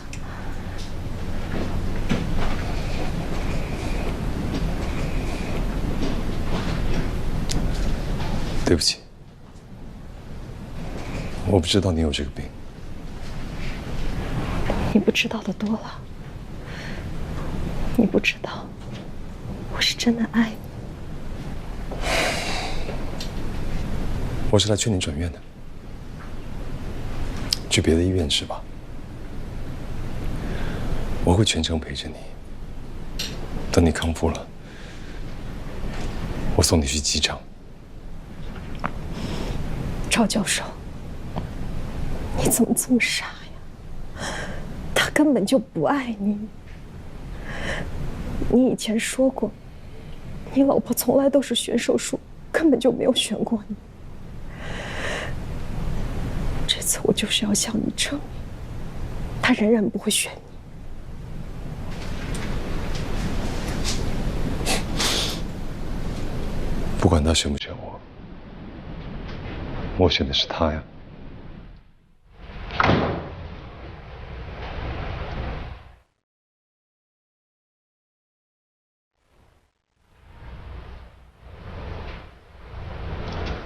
他不同意转院，但你可以不接。当然，我没有资格要求你做什么，但我请你不要做这台手术。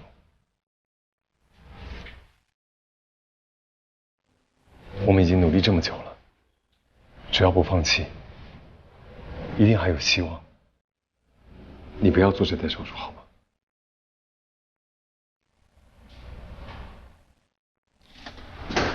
主任，主任，说吧。那个吴主任让你过去帮忙，说9号手术间的人出血止不住了。知道了，马上过。现在没有时间想这个事情，晚一点我会给你答案。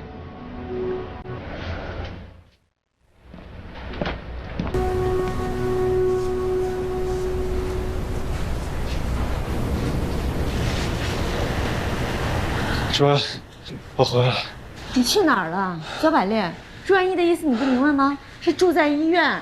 你请假1个小时走了1天啊！我错了，主任，我保证不会有下一回了。下不为例，快点走，吴主任的病人出事儿。刚下手术，对。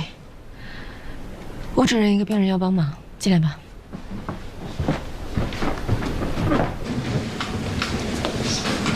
王工，所有的送检资料、电子版和纸版，幸亏有欧阳处长帮忙做的那个表格，整理起来容易多了。这都是你们的功劳，不要把功劳都归功到他身上。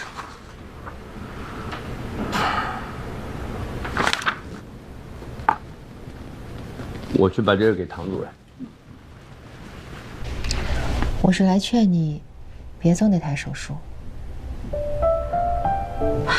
果然你也知道，安和医院无秘密，真是名不虚传。可是我现在不想说这些。我是担心你。我知道，谢谢。这件事情，我希望自己认真想清楚。好吧，那我先走了。哎，你帮王海明的忙帮得怎么样？还和以往的合作一样，谈崩了。不过我本来就是想让他删掉我妈的微信，只要他不来吃饭，我就可以跟我妈说他主动提出的分手，这样我也轻松了。真不知道我妈是怎么想的。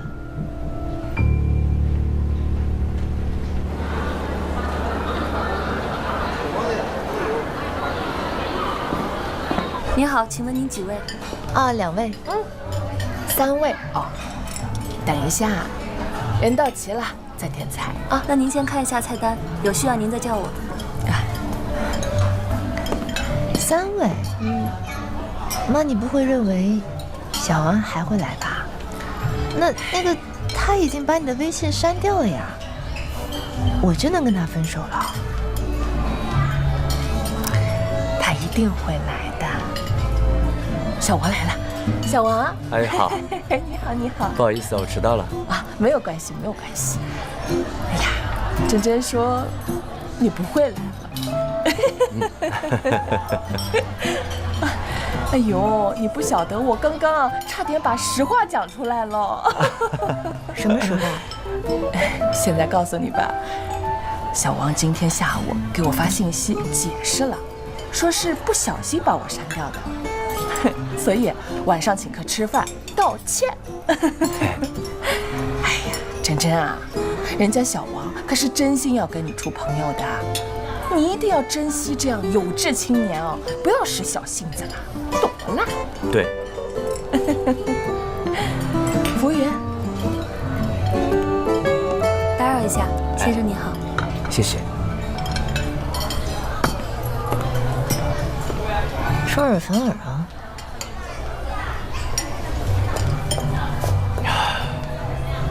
是你毁约在先，而且你在唐主任面前说那么多坏话，你以为我会忍气吞声吗？那是因为你妄自尊大。你狗眼看人低。你才是狗。你是狗。你是狗。你是狗。哎，你是狗。你们两个在讲什么呀？妈妈，我是说多点点菜，管够。哎，对。不好点那么多菜的，节约是美德。对的呀，小王讲的对的。你看看，懂得节约的人就是好好过日子的人呀。珍珍啊，哎呦，小王啊，这样，咱们一起点啊。阿姨告诉你哪些上海菜最好吃。我不喜欢吃上海菜。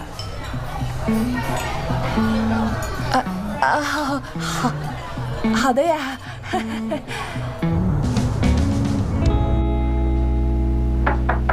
进。主任。这手术的事儿你打算怎么办？明天再说吧。不是我怕你。不用安慰我。那我下班了。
对不起。如果你在乎我，如果你在乎我们的孩子，如果你在乎我们的生活，那个孩子根本就不会死。所以你就跟他同居3个月。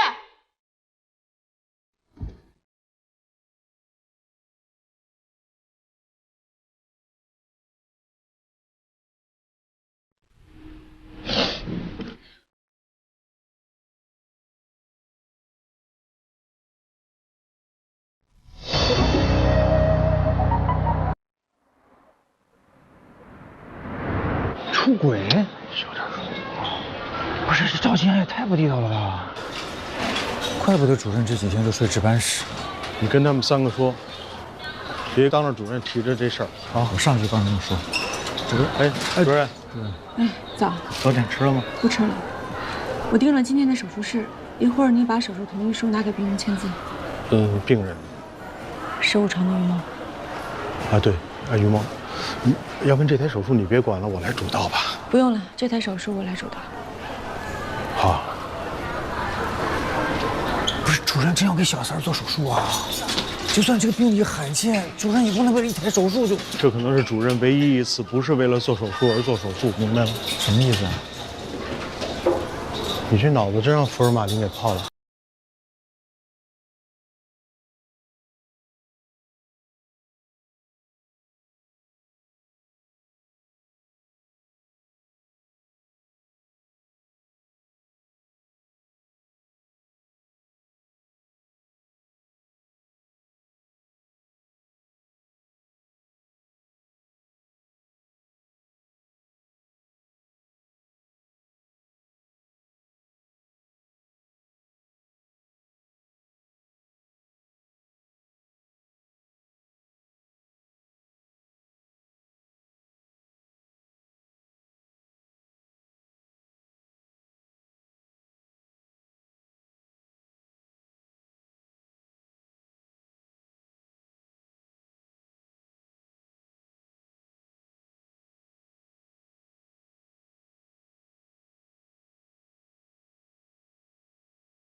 希望你不要后悔。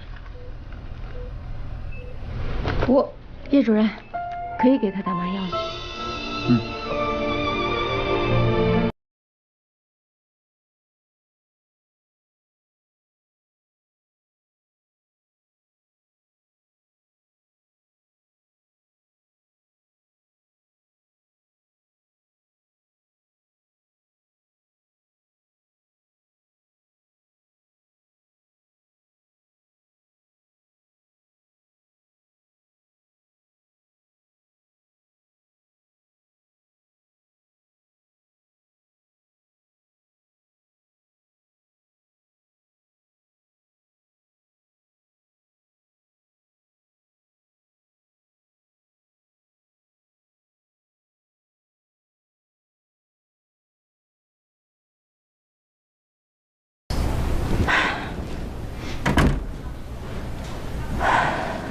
手术很成功，术后应该可以恢复心脏所有的基本功能。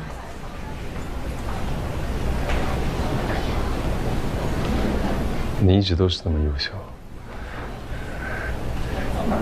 那我们结束了。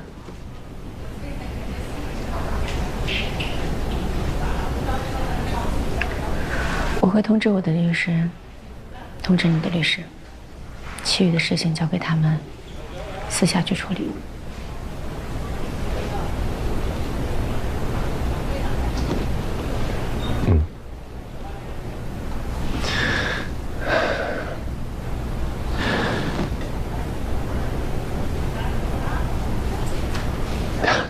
对不起。这句话应该我对你说。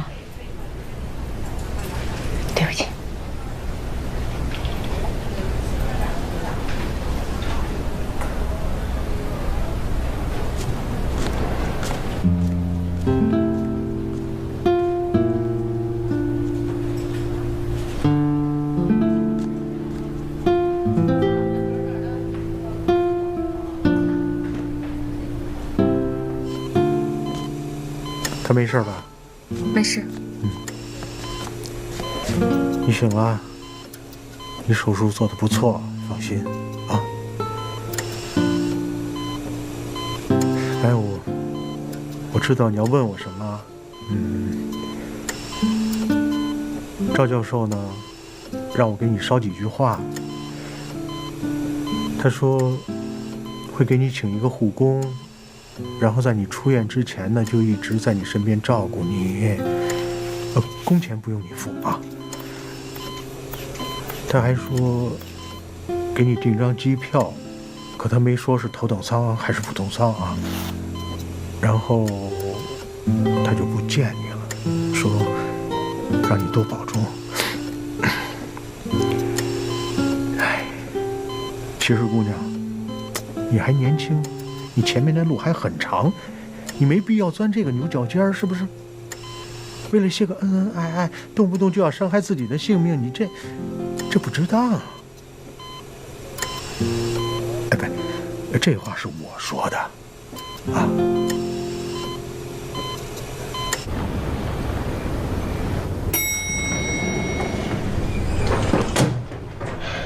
叶医生，你这是？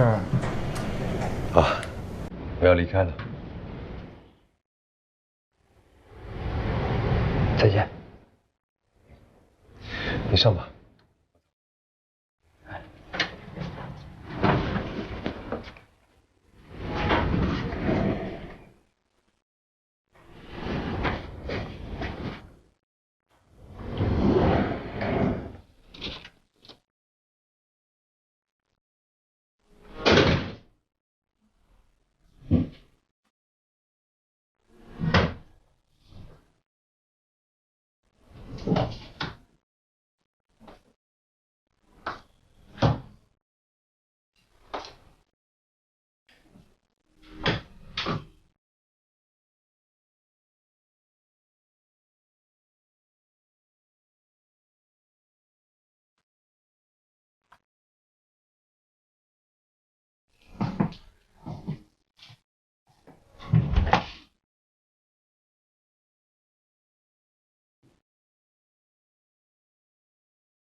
由安和参与研发的国产磁悬浮人工心脏，已经送往药监局指定的质检中心进行质量检测。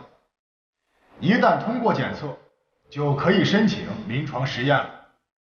能有那么大的成果，这完全有赖于院领导的精准部署，当然，也少不了临床医生的付出努力。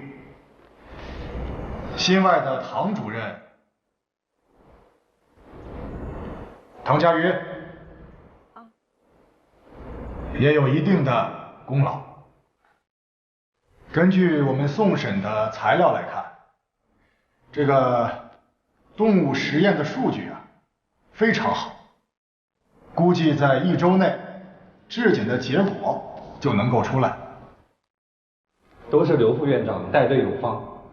自从刘副院长驻外，我们医疗，咱们院的医疗水平呢是蹭蹭蹭的往上窜。我提议呢，咱们给刘副院长鼓个掌，好不好？这都是我应该做的。不讲了，散会。好。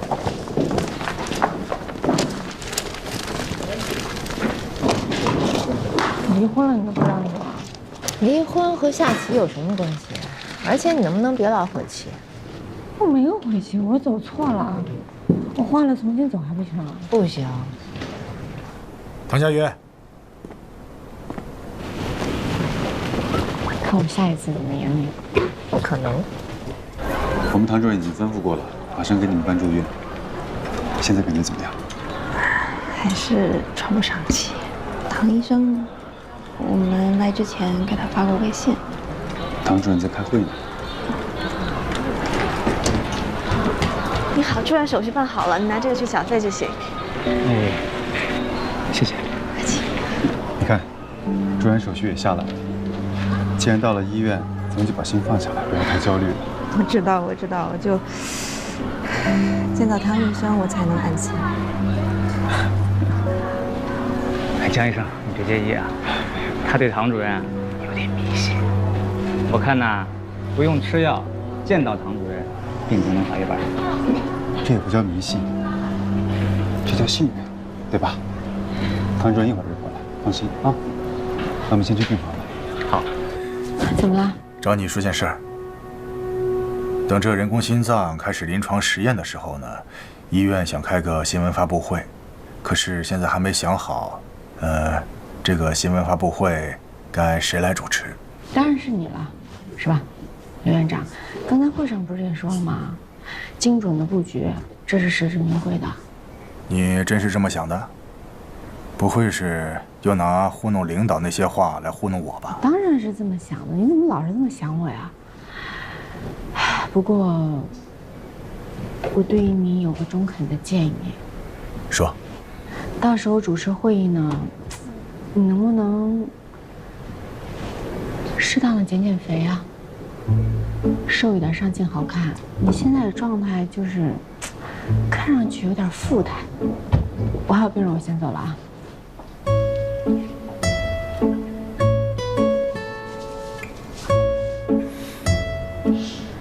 什么富态？审美太差，这不挺帅吗？听说有人说，只要见了我，病就好一半了。出来就会夸张。我可没夸张。唐医生，其实之前雪纯的状况一直挺好的，就是上周不小心感冒了，一直没缓过来。您给他看看。怎么感冒了呢？都怪我，我送萌萌去游泳，别的孩子叫爸爸又陪着他们，我没忍住，就下水游的玩了一会儿。小丫头可高兴了。结果回家又感冒了，差点把我气死。那我听听。可不许冒险了。嗯，来，查一下心脏。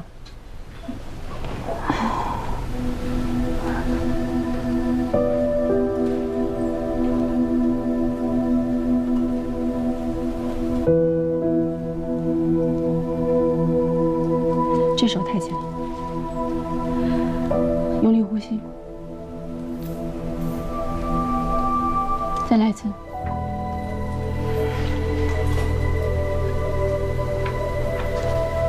白莲，超声机拿过来。好。唐主任，这个不严重吧？是不是挂个水就好了？还不能确定，做个 B 超检查试试。哦。幼儿园下周有演出，我还答应萌萌去看呢。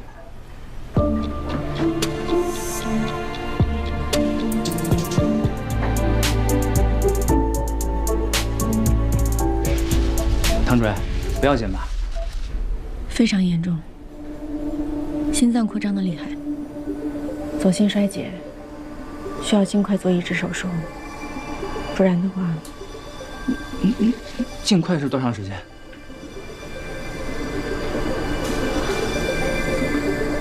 ？3天，最多1周。江百烈，马上联系。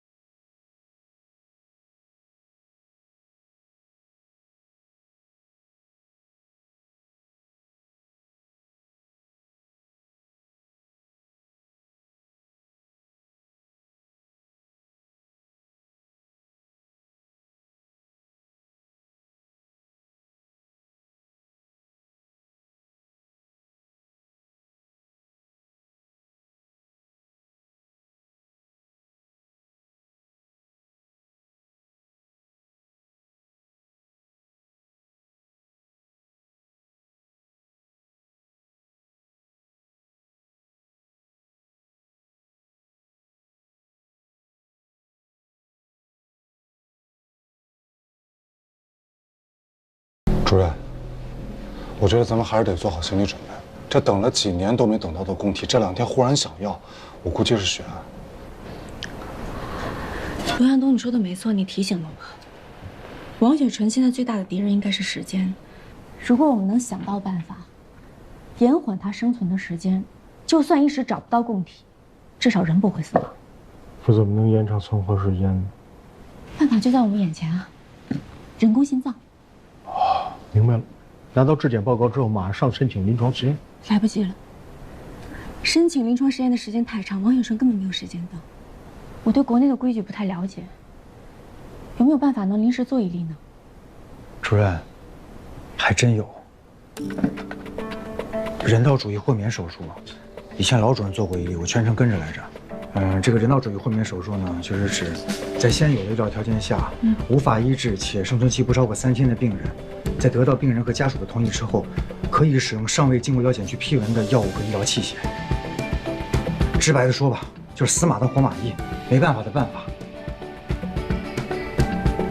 手续需要多久？首先是要通过家属的同意，然后通过医院伦理委员会的审核，审核通过了就可以去卫健委备案了，备案通过就可以直接手术了。快的话2、3天，因为都是危重病人，不会超过3天的。我觉得这个办法可行，那我们就分2路，好吧？龙向东、周达，你们2个负责科里其他的病人，大叔、江百烈负责给我盯供体。当然了，能做移植，移植是首选。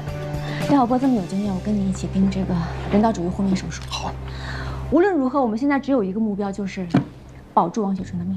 明白，明白了，明白，明白了。妈妈，你怎么又来了呀？不是说好不来我单位的吗？哎呀，我在家里没事做呀。再说我刚刚没有叫你珍珍哦，你做啥不好意思啦？嫌妈妈给你丢脸啊？我不是那个意思。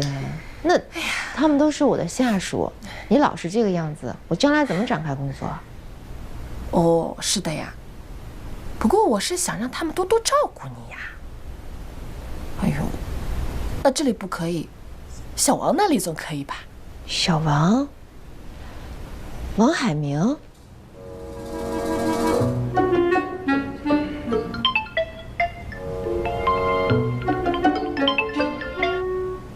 喂，你妈又来了。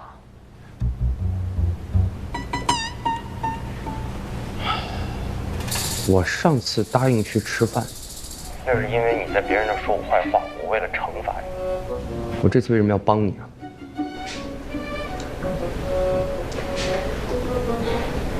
上次你已经假冒过1次了，那就请你再帮我1次。我妈过2天就回上海了，她上次对你印象特别好。如果现在把真相告诉她，她会伤心的。请你再帮帮我，可以吗？好，你不用再说了啊。你记住，这是最后一次帮你，好吗？谢谢。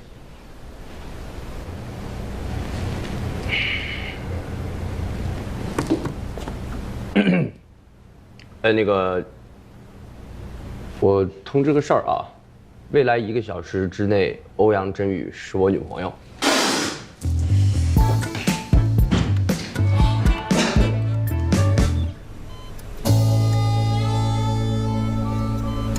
怎么样，唐医生？涂磊呢？怎么就你一个人？他去见萌萌。我本来不想让孩子来医院，不想让孩子看见我穿孕后服的样子。我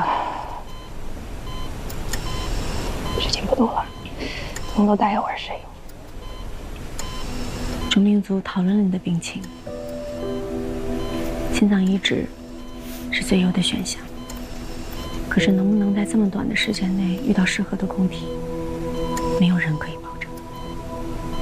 所以我们有另外一个方案，就是给你植入人工心脏，可以争取更多的时间，等到有适合的供体，再给你移植。虽然这么做要完成2次手术，但是可以帮你多争取些时间，让你在相对长的一段时间里安全又有质量的生活。可是，我以为国内没有人工心脏，我现在身体无法飞去国外。我来就是想跟你说这件事儿。国内现在有几家医院已经开始研究人工心脏了，安和就。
而且这个手续什么时候能办下来，我也不知道。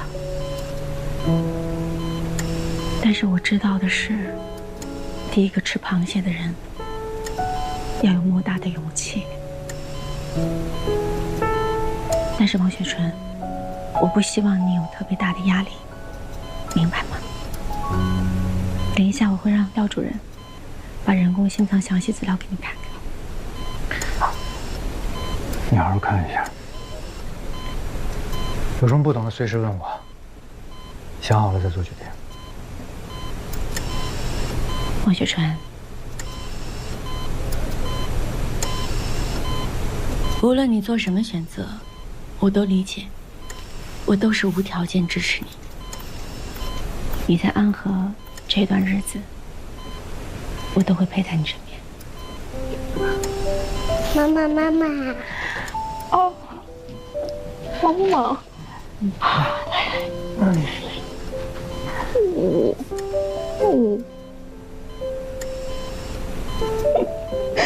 你肯定是不好，这才你就生病了，你不乖。对，妈妈不乖呀，我要学妈妈。说话在哪吃，要吃捏着鼻子吃下去，就不生病了。记住了啊。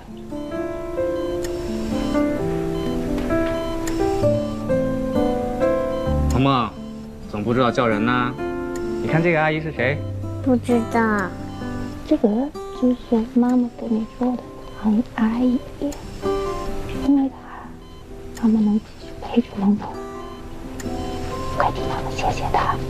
谢谢她，阿姨。不客气。唐医生，为了我的女儿，我愿意植入人工心脏。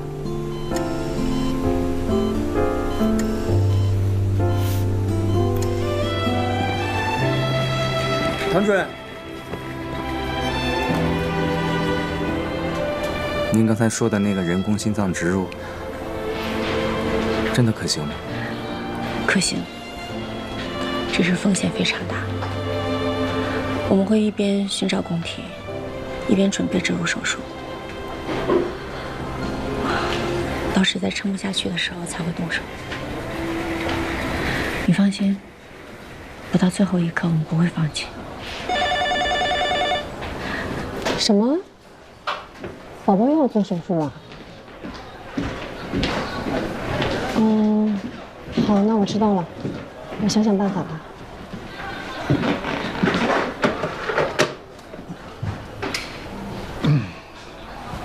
副会长，你没事吧？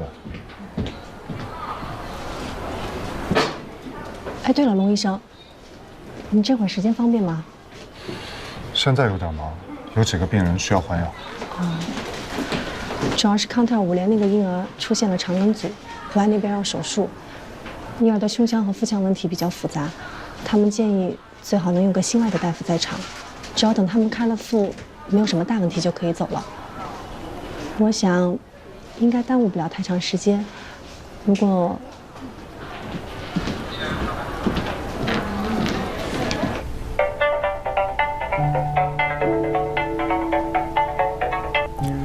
喂，当然要先征求你的意见，刘峰，你觉得要不要做人道主义豁免手术？当然做，占据人工心脏研发第一阵地，我全力支持你。哎，你现在在哪儿？哦，我可以马上到你办公室来。哎呀，你别浪费时间找我，你去找欧阳，他和叶一鸣都是医院伦理委员会的成员，在开会投票前，你去探探他们的口风。明白。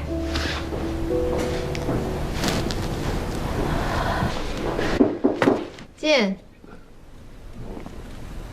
哎，你怎么来了？有件很重要的事儿，想跟你商量。哎，朱护士，哎，15床的血压有点高，你从这个药品柜里拿一片降压的药，啊。宋主任，这个哎，我就是拿点药应急，没事啊。不是。哟，宋主任也干这违规的事儿啊？这罗永石要检查单。行，我这就给他送过去。嗨，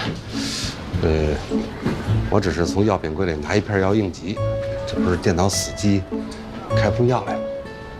宋主任，我建议您还是试试重启电脑吧。万一真出了事儿，我不知道会不会有人像唐主任保我那样来保您。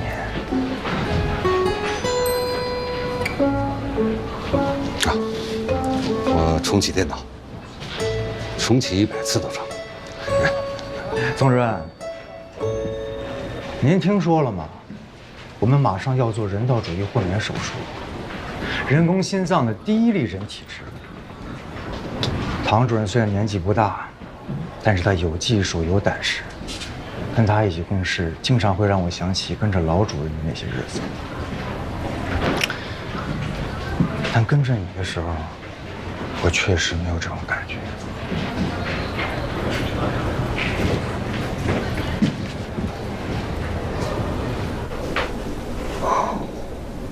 现在人工心脏还不成熟，如果做人道主义豁免手术，万一病人出了问题，那对我们未来的研发是有影响的。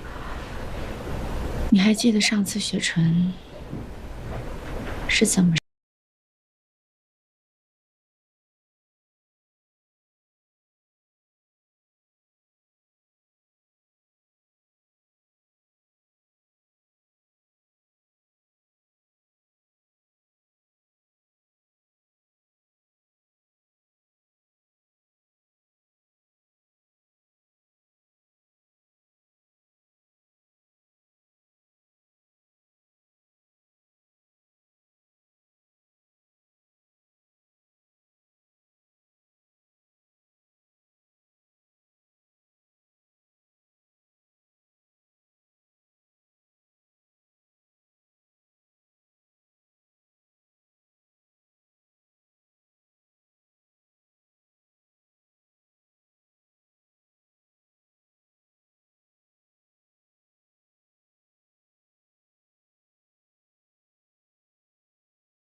这也是我尊重你的原因。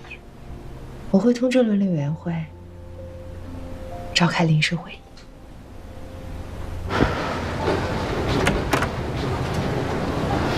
罗医生，怎么样了？胎腹没问题，但是后续就不知道了。科里还有点事儿，那我就先回去了，一会儿再来看看吧。护士长，其实你一会儿也不用过来了，因为如果出了什么问题，他普外的人也不会出来通知家属，毕竟大家都知道他是个孤儿，应该会直接联系福利院吧。也是。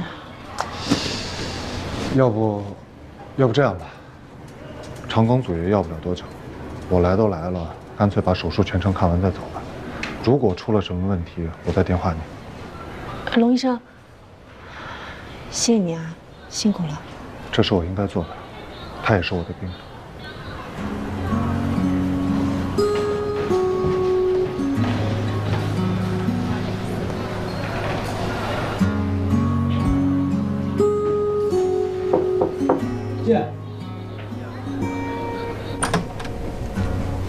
叶主任。啊，唐主任。你是为了那个人道主义豁免手术的事来的吧？刘峰已经跟你说了。刘院长很激动，给我打了一个10几分钟的电话，把事情的来龙去脉全都跟我说了。我觉得这是好事儿，既能救人命，又能在人体里实验人工心脏。放心吧，我会全力支持的。谢谢你。下午伦理委员会来开临时会，一会儿见。一会儿见。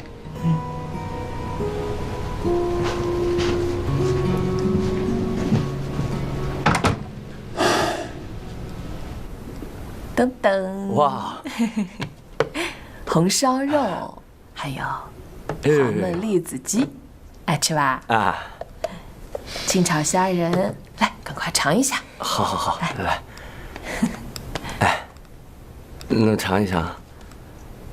好。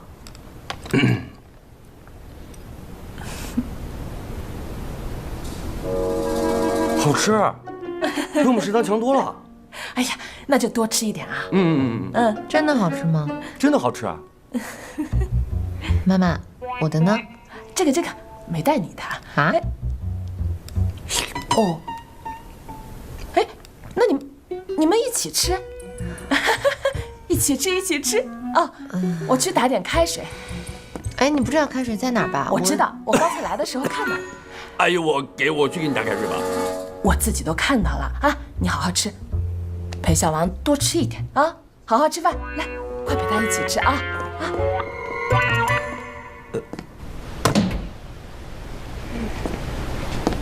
你说王工和欧阳处长是真的吗？王工不都说了吗？假装男朋友，逆回欧阳处长他妈，高龄剩女，估计家里压力大吧。也是，他俩天天吵。对呀。还行吧？真的好吃吗？真的好吃，你要不尝一口？谢谢你啊，帮我圆场。不客气。哎，你别说，你妈性格比你好多了。谢谢你帮我圆场。不客气。吃吧。哎。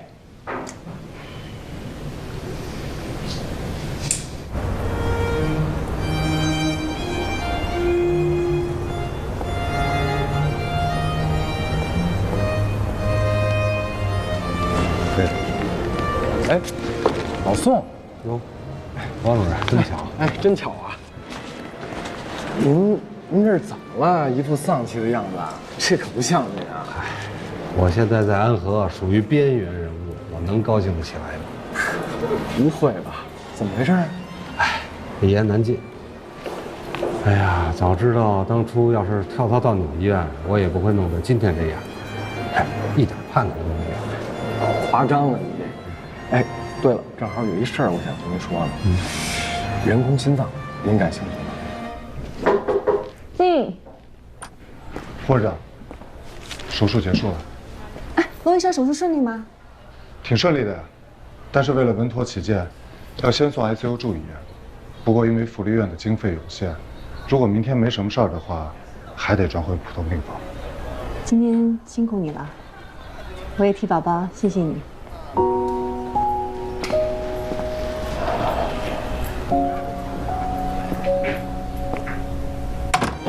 家瑞士的人工心脏公司想打入中国市场，正寻找合作的医院呢。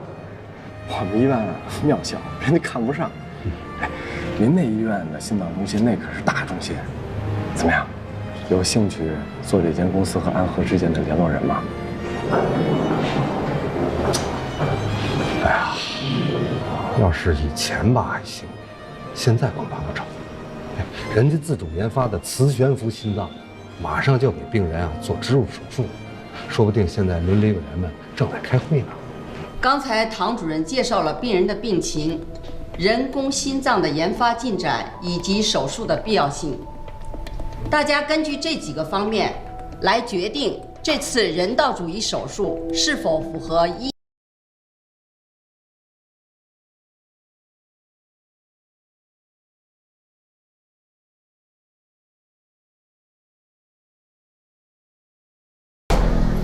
全票通过。啊，真的吗？我马上跟大耳朵说，去慰藉备案。希望这次人工心脏真的可以帮助到王学长，一定会的。走了。别担心，我已经告诉他了。Little man, I said, tell me that this is only a bad dream. This affair of the snake and the meeting place.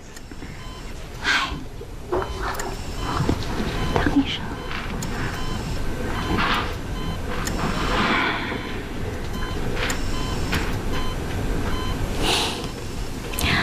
我来是要告诉你，伦理委员会已经批准了，资料现在已经送到卫健委去备案，只要备案成功，就可以做手术了。那太好了，早一点做，早一点安心。雪川，对不起。你为什么会这么说呢？上次手术心脏供体应该给你的，可是临时给了其他病人，真的对不起。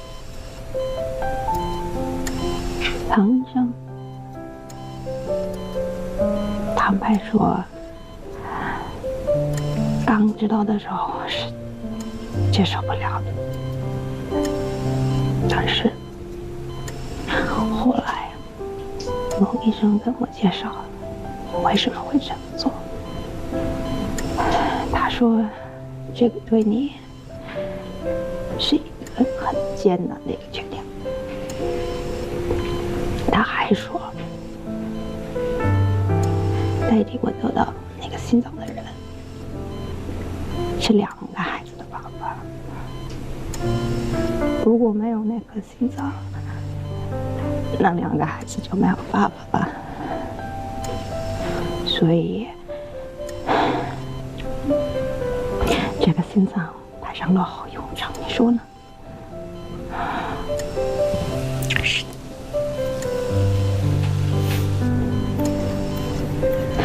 唐医生，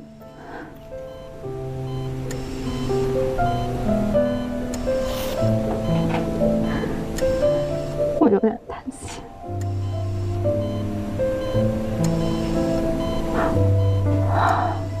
我还是不想死。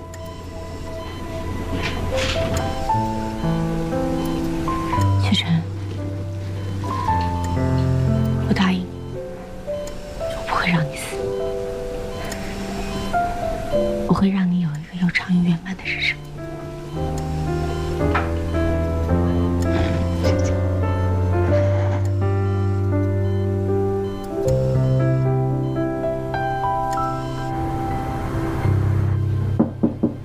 这，主任，那个小百列在值班室住了大半个月了，今天要搬到新租的房子去，我就先让他回去了。我今天来盯这个移植平台，反正到现在也没什么消息呢。好，辛苦了。好，跟您说一声。哎呦，我怎么觉得这个比你发给我那图片看上去小很多呀？而且它就一折叠床。就你这个预算还要租一居室，只能这样了。哎，你把这折叠床换了，它就能好很多。算了吧，省点是点，反正我平时都在医院的值班室住。哎呀，我给那么多年轻人看过房子，你是最乐观的。这样，那没什么事，我先走了。哎，行，辛苦啊。哎，对，你答应我的那个免费医疗咨询可别忘了。哎呀，我没忘，但是我真心觉得，你最好不要来找我。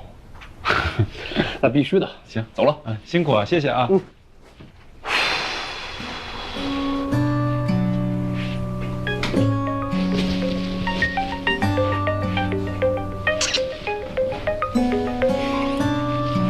啊，陈舟，陈舟，哎呀，我刚搬完家有点累，你怎么跑这儿来了？你家不是挺远的吗？还行，我车方便，也不堵车。是，有车肯定是方便的。哎，白莲，我记得上大学的时候，咱俩不是一块儿考的驾照的吗？对啊。今天你开？我开啊？不行，我那玩比我脸都干净。我就是过年回家摸过我爸那方向盘，我这不行，回头再把车给你蹭了。没事，有车险，怕什么？开吧。不是，我这真不行，我现在紧张。让你开你就开，哪那么多废话？上车，快点。是全险吧？是全险。那我试试啊，来吧。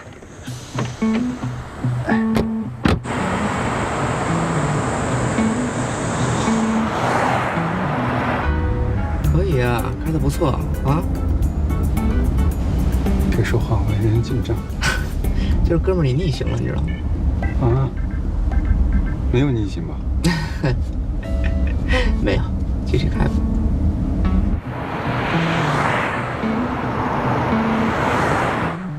喝杯水。谢谢。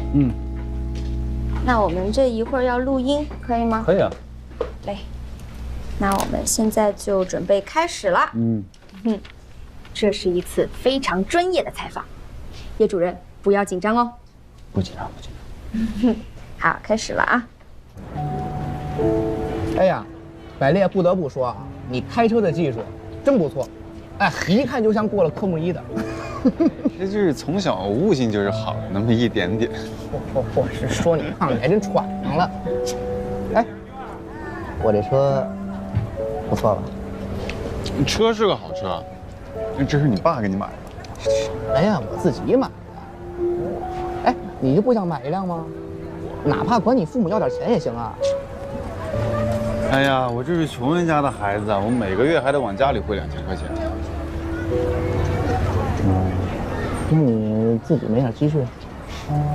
交完房租，吃完饭就剩那几个子儿，以为都像你那么财大气粗。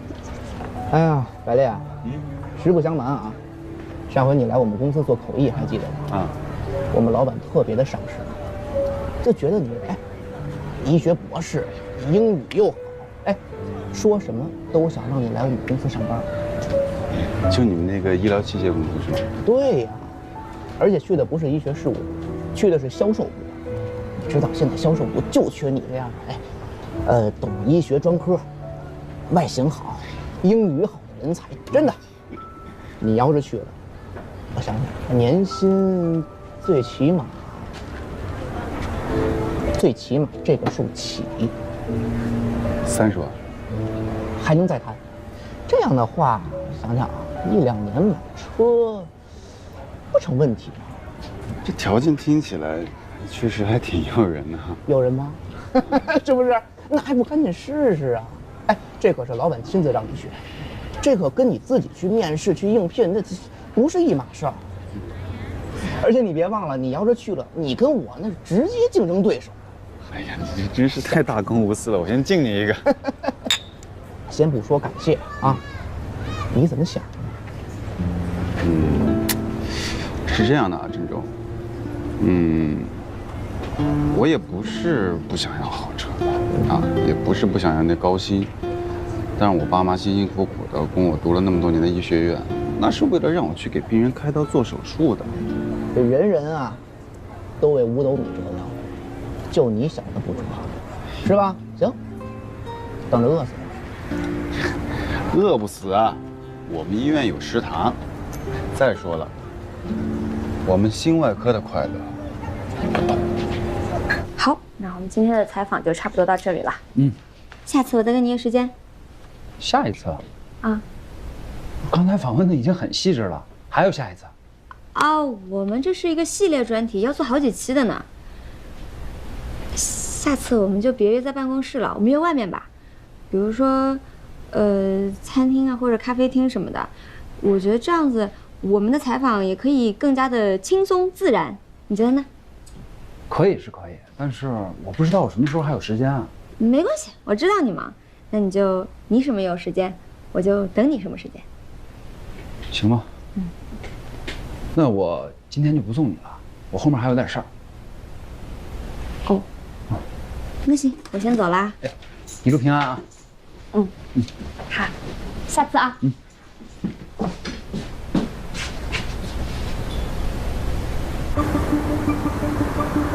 好，好，只要一拿到质检报告，我们马上给您送过去。好嘞，谢谢谢谢。卫健委给咱开了绿色通道，只要一。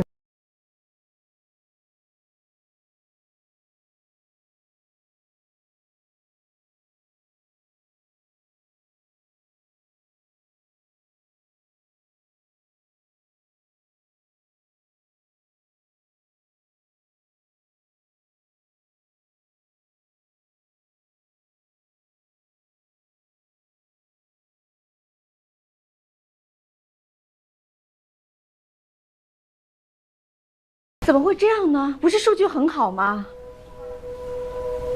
你能不能现在再帮我问一下？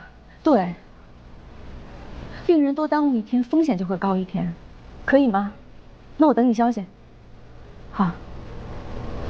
什么情况？人工心脏没有通过质检，具体的报告过2天才能出。怎么会这样？会不会是弄错了？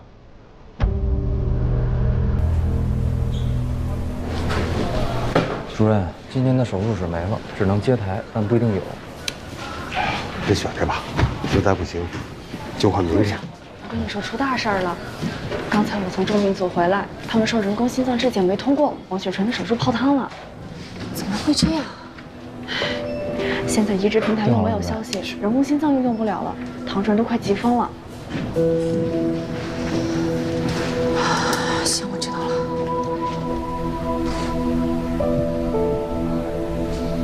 喂，王主任，嘿嘿，你好，你好，能不能麻烦您把那个瑞士人工心脏的事情再详细的跟我说一说？我想了解一下。主任，王雪纯不太好。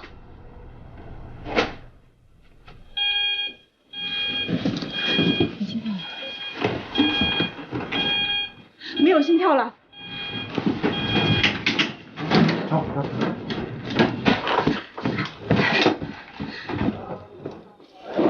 王雪纯，上肾上腺素，快点！肾上腺素1毫克。王雪纯，说。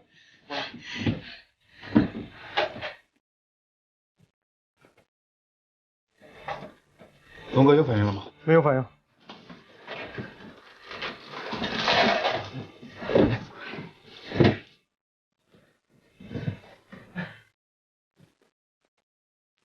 有反应吗？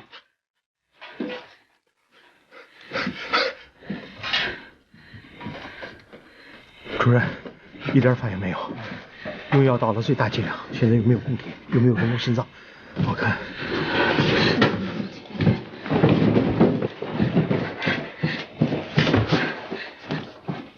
王雪纯，王雪纯。主任，主任，主任。上埃克莫，埃克莫，去打埃克莫。我去的。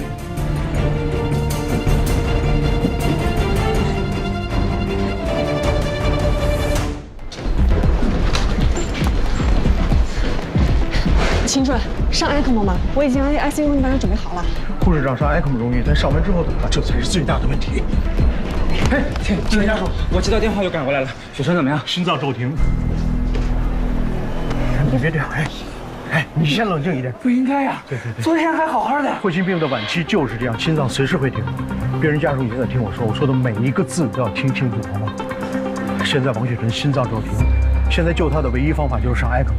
但是人工心脏出了问题，不可能给你人道主义豁免手术，而且上了 ECMO 之后怎么样，大家现在心里都是个未知数。健康，你听我说 ，ECMO 现在开机费用昂贵，并且之后都要住在 ICU， 每天的费用不是一个小数目，并且如果供体问题得不到解决，或者人工心脏的技术彻底得不到解决的话，你先听我说完，还有2句话。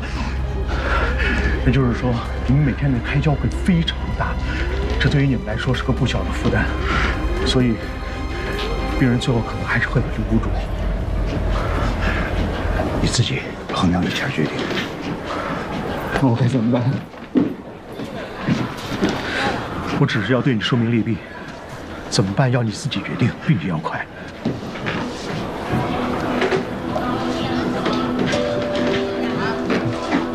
病人家属要快。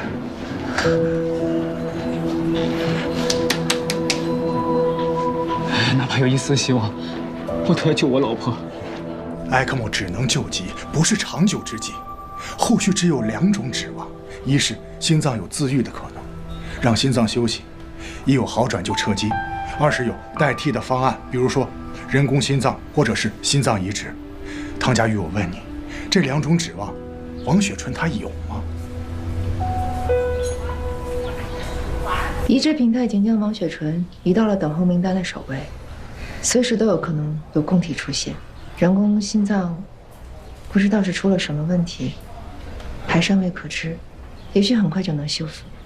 这个时候给病人上 ECMO， 是在争取宝贵的时间。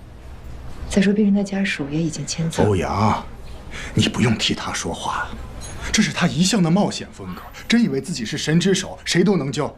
你们也不要自己骗自己。家属签字，那是因为他没办法接受妻子去世的事实，想要抓住最后一根稻草。你如果没把人救回来，那 ECMO 的高额花费，还有移植手术供体的临时易主，你们觉得他能够接受吗？汤佳玉，你把你和安和医院置在了一个很容易招来医疗官司的尴尬。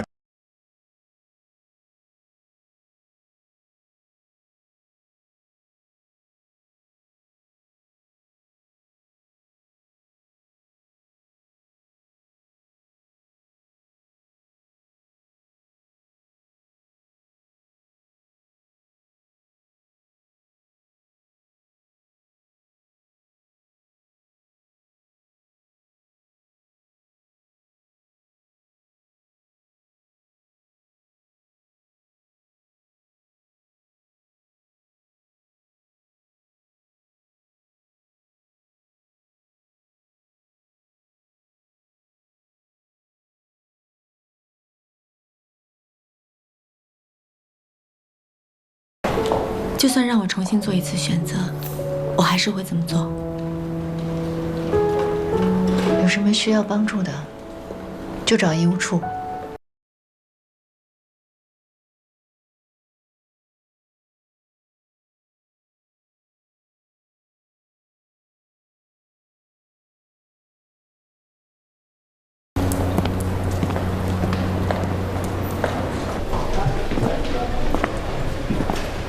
刘副院长，我有事找您。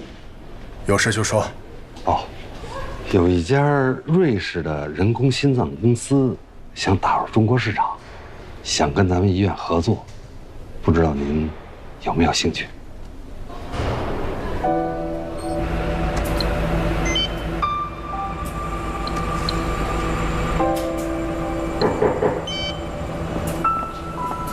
王爱明，找到问题出在哪了吗？从早上就开始测试样机了，机器运转很好，各方面数据也很好。质检部门就不能直接告诉我们问题出在哪儿了吗？不可能，3级医疗器械质检关乎重大，检测报告没有出来之前不会透露任何细节。我们之所以知道现在我们的机器有问题，那是因为刘副院长根据他以往送审的丰富经验推测出来的。他有没有可能推测错了？不可能，我很了解刘峰，他在关键事情上是非常靠谱的。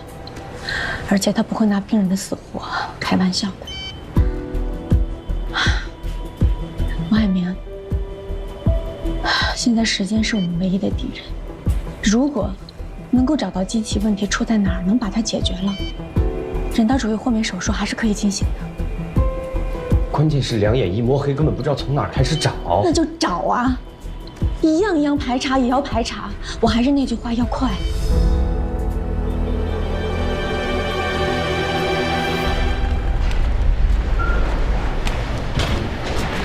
一鸣，你知道唐主任那事儿吗？唐主任怎么了？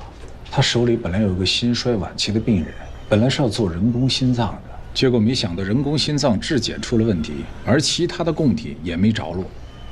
没想到突然那个病人心脏就骤停了，他给病人上了ECMO。他有没有想过后果呢？哎，你还记得上回住心外跟神外那对祖孙吗？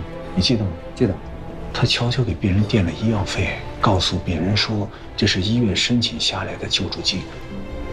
以我的经验，一个外科医生如果替病人垫钱，那就证明他在感情上已经卷入太深了。喂，你好。哎，我是。福利院的李社工。你好，你好，我记得你。什么事儿吗？收养宝宝。啊，好事儿呀！对，我平时跟宝宝接触的比较多，他的情况呢我也很了解。如果他的养父母想知道他的情况的话，可以让他跟我联系。好，没问题，那再联系啊。哎，再见。福利院打来的。你怎么知道？今天我去新生儿室查房，护士告诉我说福利院的人已经来过了，有人想要收养这个孩子，但是需要和主治医师沟通一下。我呢就推荐了你。因为在我看来，这2个月内没有任何人比你更加了解这个孩子的情况。护士长，我是不是多事了？怎么会？宝宝的情况确实是我比较熟悉。要没别的事儿，我先忙去了。主任，怎么样了？刘峰那儿算是暂时稳住了。王海明还不知道问题出在哪。咱们现在真是找不准方向啊！你可真够会鼓励人的啊！不是，我这实事求是啊。越来越会聊天了哈。周达现在是不是看着王雪春呢？对，周达放话了，说这2天先让他老婆去接送女儿去学琴，他半步不离开医院。你也别太担心了，说不定。谁电话？周达电话，快点接。喂，周达。好嘞，我们马上过去啊。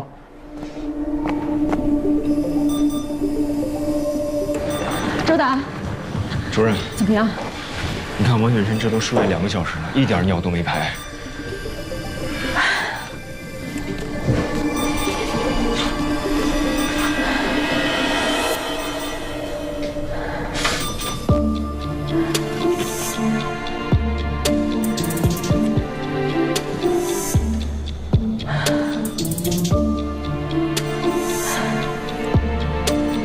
肾脏已经开始衰竭了。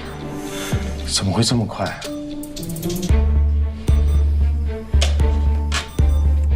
肾脏受血率影响高，身体出现这种紧急状况，为了能够保证正常的血量回血，一定会减少肾脏的血量分流。肾衰，这是多米诺骨牌的第一块，如果控制不住，将会很快。其他器官功能马上也会衰减。主任，那是不是只能上血滤了？这样会增加感染的风险啊。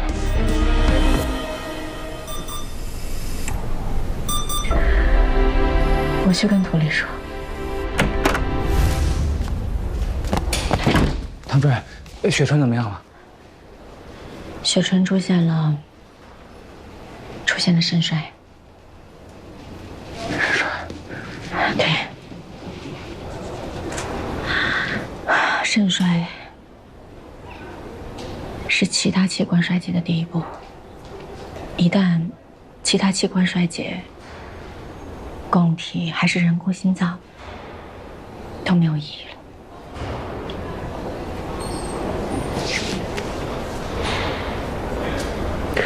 他有没有什么办法能够阻止肾衰？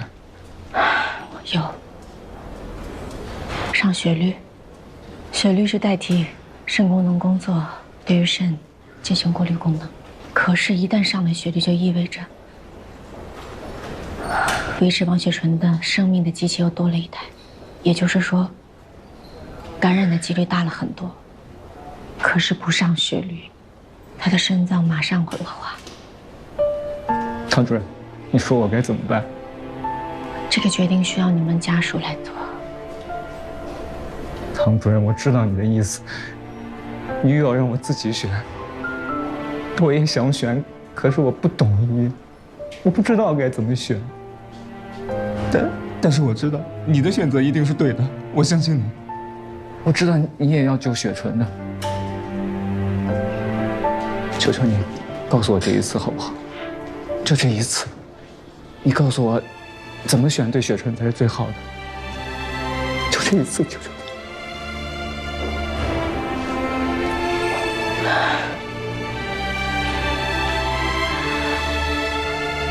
还不到放弃的时候。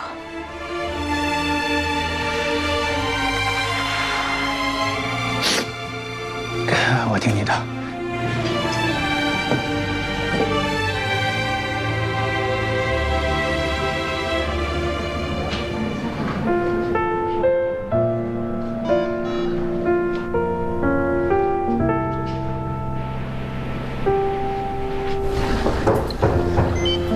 金兰。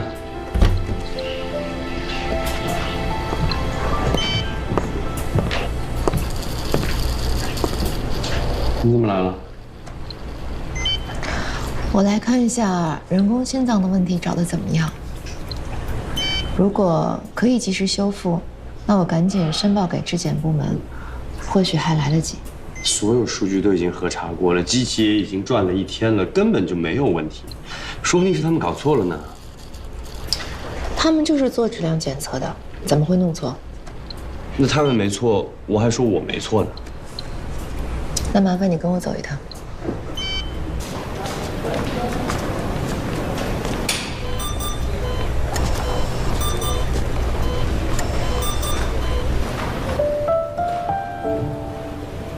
我带你来看的，就是这个人。他为什么身上的管子比前面那些病人都多呀？因为他的病比他们都重。他现在的心脏跟肾脏都已经停止工作了，所以用 ECMO 暂时代替心脏，用血滤暂时代替肾脏，完全靠这2台机器，这个女人才能活下去。这次人道主义豁免手术本来是给她做的，因为人工心脏质检没通过，所以她现在被卡在了生与死之间。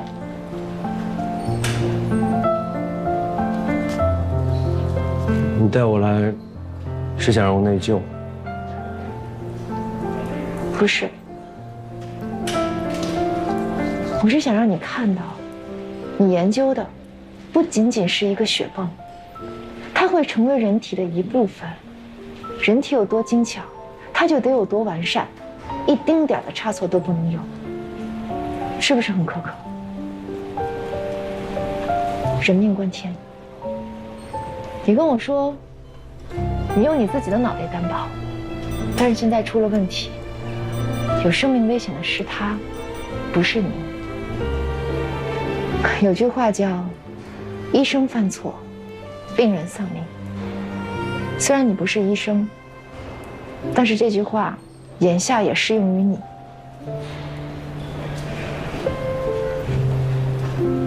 你研究的人工心脏，是在给千千万万的病人谋福利，所以我希望你能够记住它，在未来研发的每一步，都要记住他的脸。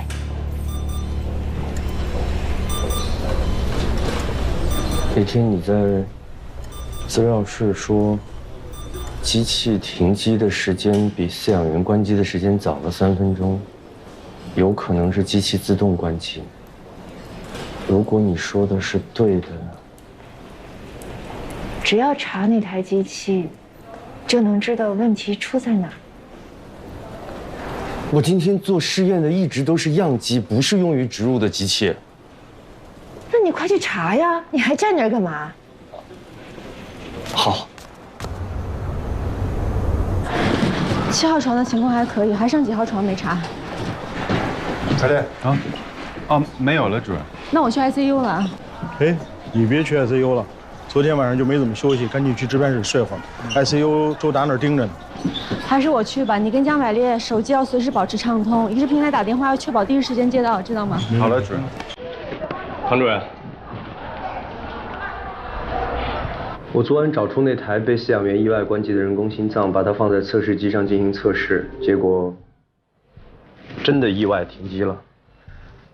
目前不清楚是软件还是硬件发生了问题，需要逐一排查，但是这需要花不少的时间。是啊，时间是现在最紧迫的。如果石岩阳在关机前就因自动停机死亡，当时就应该发现，怎么会拖到现在才发现？ 这是我的责任。当时负责监控石岩阳的人是谁？是你吗？是江医生。我只记得我一抬头的时候，那只羊已经趴在地上不行了。我以为是流量不够，我让饲养员去加大了流量。一抬头，感情你一直低着头来着。刚才王工已经说了。 机器的关机时间比饲养员关机的时间要早3分钟，3分钟够你反应了吧？当时你干嘛去了？忘了。你忘了？如果那个时候能发现，我们就不会贸然送审，主任也不会误以为可以做人道主义豁免手术。那对王雪春的治疗，那会是完全不同的2种方案，我们也不会这么被动。赖小波，别说了，少说2句。 现在不是相互指责的时候，知道吗？我还有很多工作，我先走。辛苦了，王工。主任，我就是生气，我们太被动了。行了。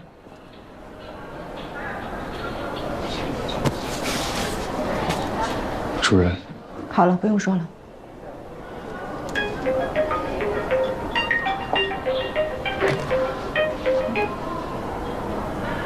喂，你好。啊，我是安和的江百烈。好，好，太好了，谢谢你们，谢谢。有工体了。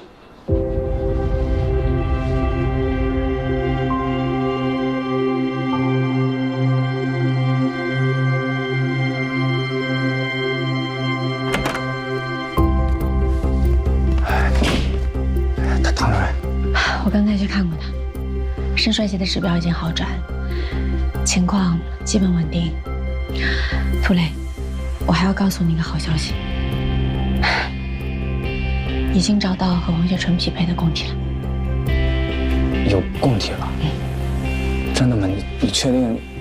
因为上次……确定。秦医生跟监医生已经买了最近时间的飞机票，捐献者在外地的医院。 他们要确定供体没有问题，然后运回安和医院，我们就可以商量后面的手术方案。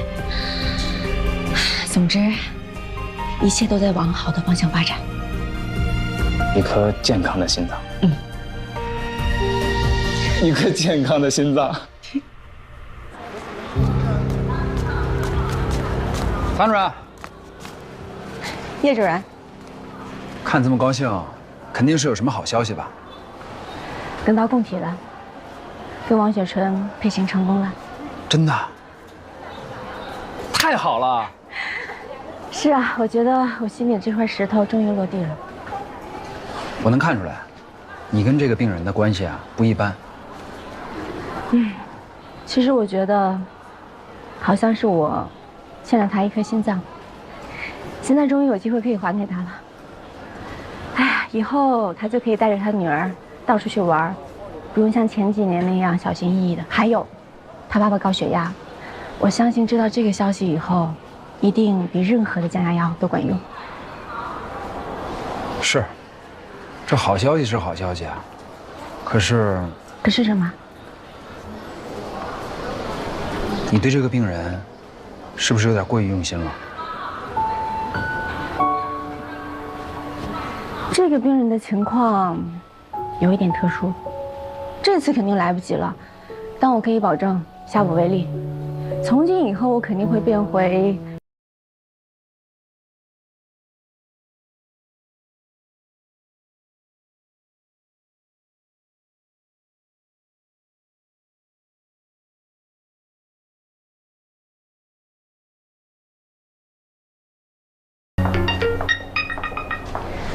你好，李社工。你好，吴护士长。是约养父母见面吗？那孩子的养父母啊，他们改主意了，他们说不收养这孩子了。什么叫他们改主意了？为什么会反悔呢？是工作人员没有说清楚，养父母以为孩子只有心脏畸形，已经做过手术了。今天才知道，孩子的妈妈呀有精神分裂症，他们怕万一遗传。有这个因素，这个女婴8成不会再有人收养，得在福利院长大了。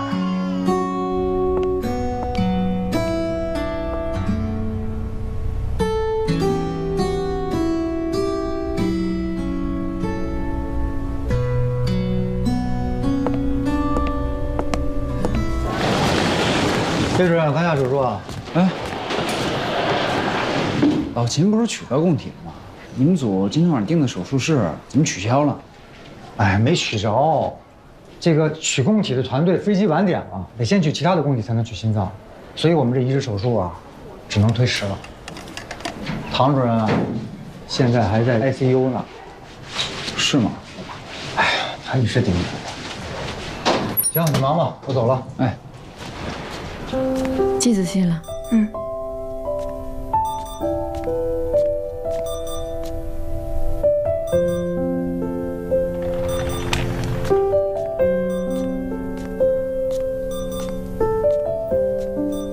唐主任，怎么今儿又是你啊？我还没见过哪个大主任天天在 ICU 熬通宵呢。周大女儿发烧了，我让她先回去了，而且别人看着我也不放心。你也回去吧，我帮你盯着。不用了，你下班了，你先回去吧。我今儿正好值班，科里也没什么别的事儿，你回去吧。有什么事儿我第一时间通知你。不用了，那你去休息室睡一会儿。唐主任，你明天还有移植手术呢，如果今儿休息不好，那明天手术怎么办？没事，我都习惯了。反正我在 ICU 还有个术后的病人要看着，而且人 ICU 有医生，对不对？你当他们是摆设啊，是吧？是的，唐主任，我们科的主任都是抢救的好手，况且还有叶主任在这儿，你就放心的回去吧。放心吧。那帮我盯紧点儿，如果有任何情况，第一时间通知我。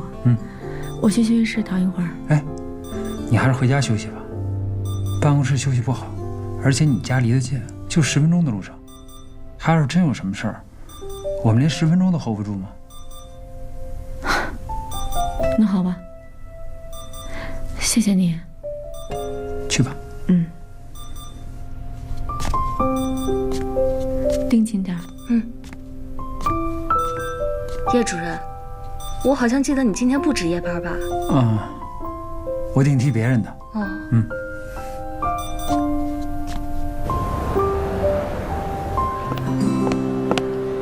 叶主任，你怎么在这儿啊？王雪纯那儿啊？周达早上5点就来了，我跟他交接过了，他现在在 ICU 看着呢。情况怎么样？我走的时候一切正常，不过应该尽快手术，他的身体应该撑不了太久。供体到了就好。秦大钟，喂，大钟，你不是7点钟给我发信息吗？说去取供体，这么快？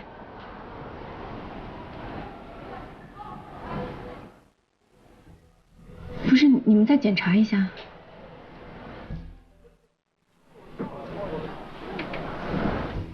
行，我知道了。那你们回来吧。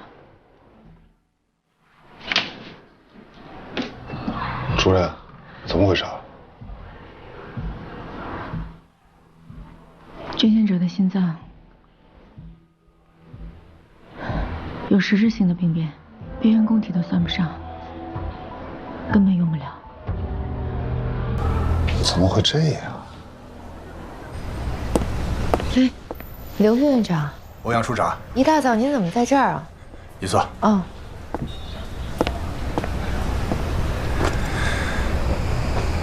欧阳处长，有件事情我没想明白，想听听你意见。是这样，宋宝德呢给我推荐了一家瑞士的人工心脏公司。这家公司想打入中国市场，想跟安和合作。他们的产品呢是第2代，不是磁悬浮，但性能也还行，开出的条件也不错。但是有个条件就是，安和必须在5年内只能使用他们品牌的产品。这次人工心脏质检出问题啊，让我反思，是不是2条腿走路会更好？你觉得呢？刘副院长，您这么聪明的一个人，怎么没转过来呢？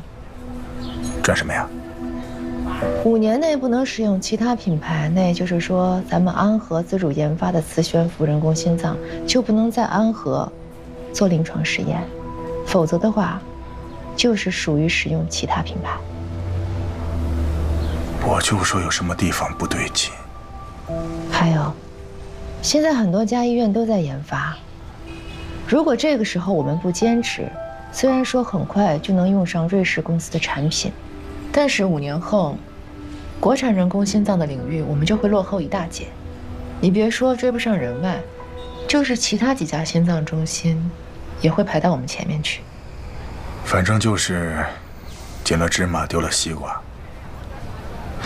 这事儿是我欠考虑。行，知道了。对了，这事儿千万不要和唐家玉说。好，谢谢。主任，市内的急诊电话都打过了，目前还是没有新的捐献者，捐献平台也没有。王雪纯现在是第1顺位，只要有供体，他是有机会。主任，王雪纯突然白蛋白低，血液酸碱平衡紊乱。是肝脏。周大已经开始给他输白蛋白，加大利尿，为了防止乳酸堆积，也给了碳酸氢钠。我有话跟你说，我现在真的有很重要的事，没有时间，不好意思啊。等不了唐佳瑜，我现在劝住了刘副院长，但是我怕他自己又绕进去。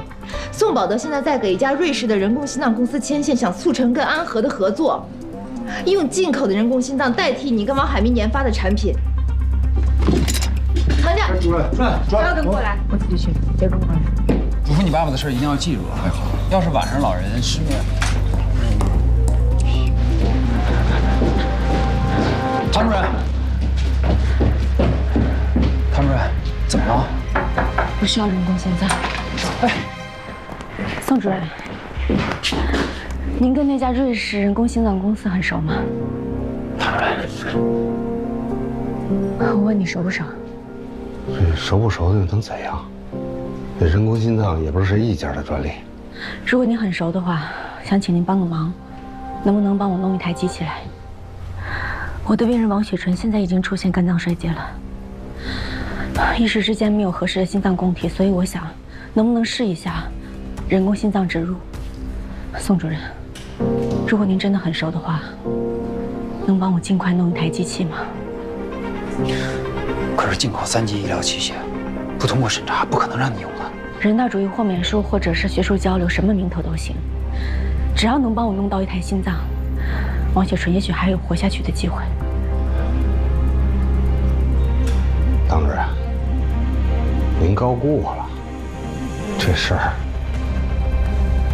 恐怕办不成。宋主任，如果您能帮我弄到机器，我愿意辞去心脏中心主任的职务。唐佳瑜，你想什么呢？这不是你们俩之间能决定的事儿。方主任，这恐怕不合适吧？没什么合适不合适的，只要您能帮我弄到机器，我马上写辞职信。当然，把重病组留给我就可以，其他职务我一概不要。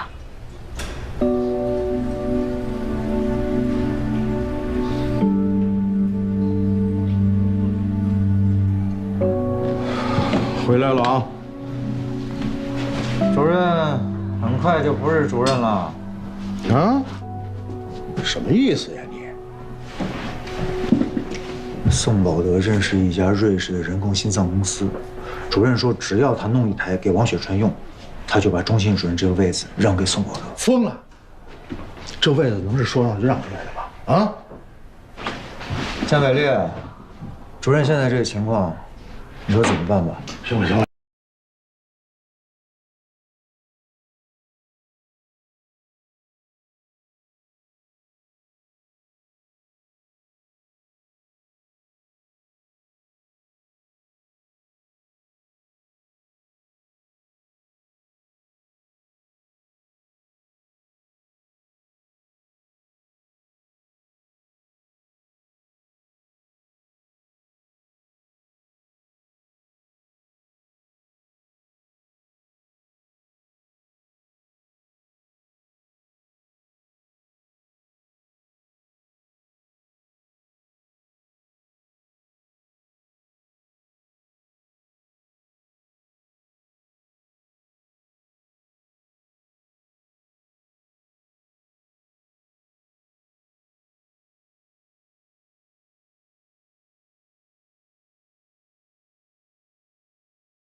你什么都不要说了，好吗？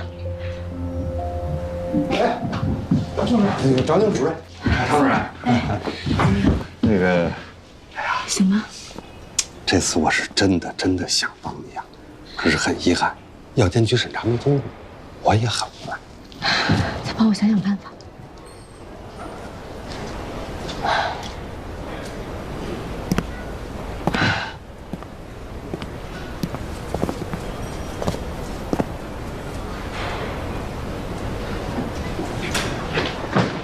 主任，王雪晨外周循环衰竭，全身 DIC。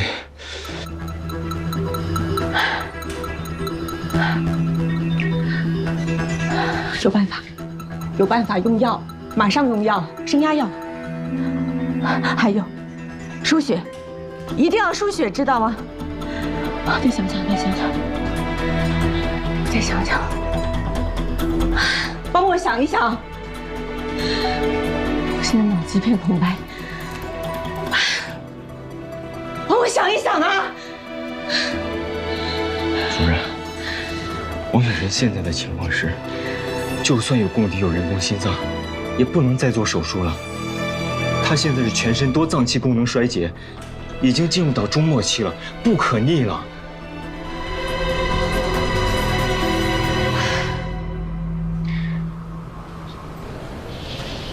主任，要不我去跟家属说一下。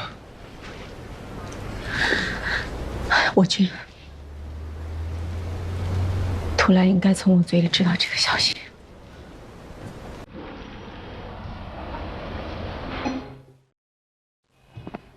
昨天你还说可以救的，不只是可以救你，你说他马上就要得到一颗健康的心脏，是这么说的吧？那为什么今天突然不救了呀？为什么呀？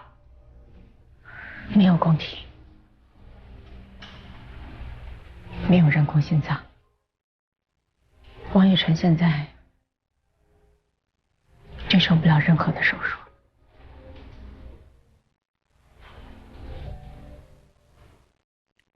对不起，我当时不想让他死，没有想到还是没有度过这个最坏的结果。是我判断失误，你怎么可以判断失误啊？你是医生，你是他的医生。早知道这样，你还不如不给我们希望。你让我怎么跟他父母说？啊？你让我怎么跟我女儿说呀？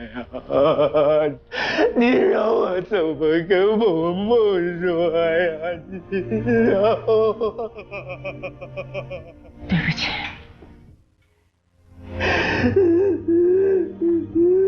涂先生，这都是因为我。张百烈，主任，你让我跟他解释清楚。闭嘴！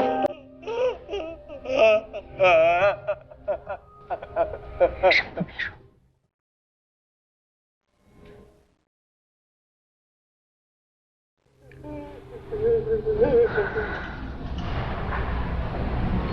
楚磊，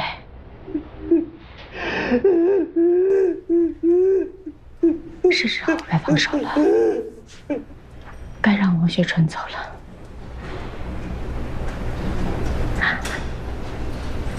他已经很累了，是时候了。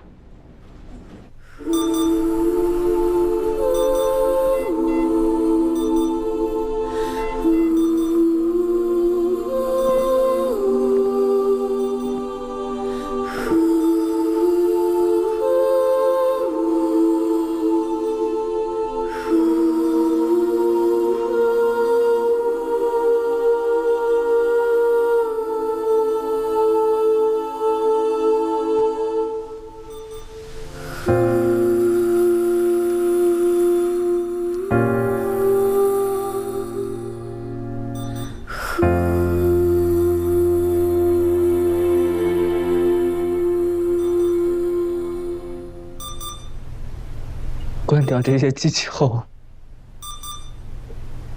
他还有多少时间？1分钟。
生养宝宝的人反悔了啊，所以我决定。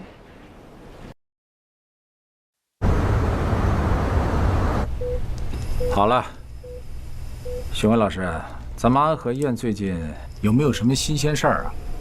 还能有啥？唐主任呗。听说这个唐主任和刘副院长说了一声要休假，人都找不着了，谁都联系不上他。如今的心脏中心啊，群龙无首，乱成一团了。哼！哎，对了，这肿瘤外科不是搬到4楼去了吗？11楼现在病房都空出来了。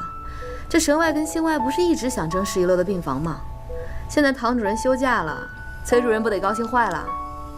哎，我说徐辉老师，你怎么老往坏了想我呀？神外才是安和的王牌科室，少了唐主任这个绊脚石啊，我肯定能争到11楼。可心外的宋主任又做了代理主任，宋宝德他能跟我比吗？一鸣，我知道，别人找不着唐佳宇，你肯定找得着。他没什么事儿吧？我刚刚联系上的。啊，唐主任说了，这11楼啊，永远是属于心外的，让你别惦记了。真的假的呀？真的。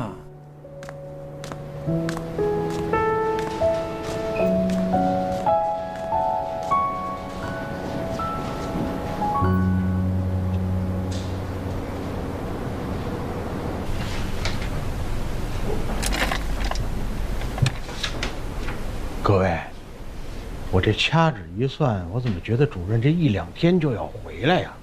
啊？哎，他呀，就是受了王雪纯这个事儿的刺激，出去躲躲，不会有什么危险，放心。哎，老齐，你这个时间是有什么理论根据吗？这很科学的，掐指一算。哎，你不懂，你不懂。我怎么觉得不会这么快？我甚至感觉他都有可能不回来了。你们想啊，他原来在克梅德医疗中心的时候，也是说辞职就辞职，一走了之。万一这次也这样呢？咱主任就是一个不按常理出牌的人。不可能。哎呀，咱们主任就是再有个性，也不会轻易辞了这安和的工作。估计咱们赌一把。赌就赌，你说吧，怎么赌？输了我认了。这么着啊，咱每人下一注，咱们一个人说一个日期，如果主任回来，离谁说那个日期最近，谁就赢，赢了全拿走，干不干？行啊，就从今天开始算。你说1年，一年，1个月，1个月，哎，我说也就是1、2天，周丹，我觉得怎么着得1个星期吧，啊？啊？小龙，你怎么看？你们这种无聊的赌博游戏，我也不想参与。老不跟我们一块玩，你这老不扎堆儿啊，你这不行啊。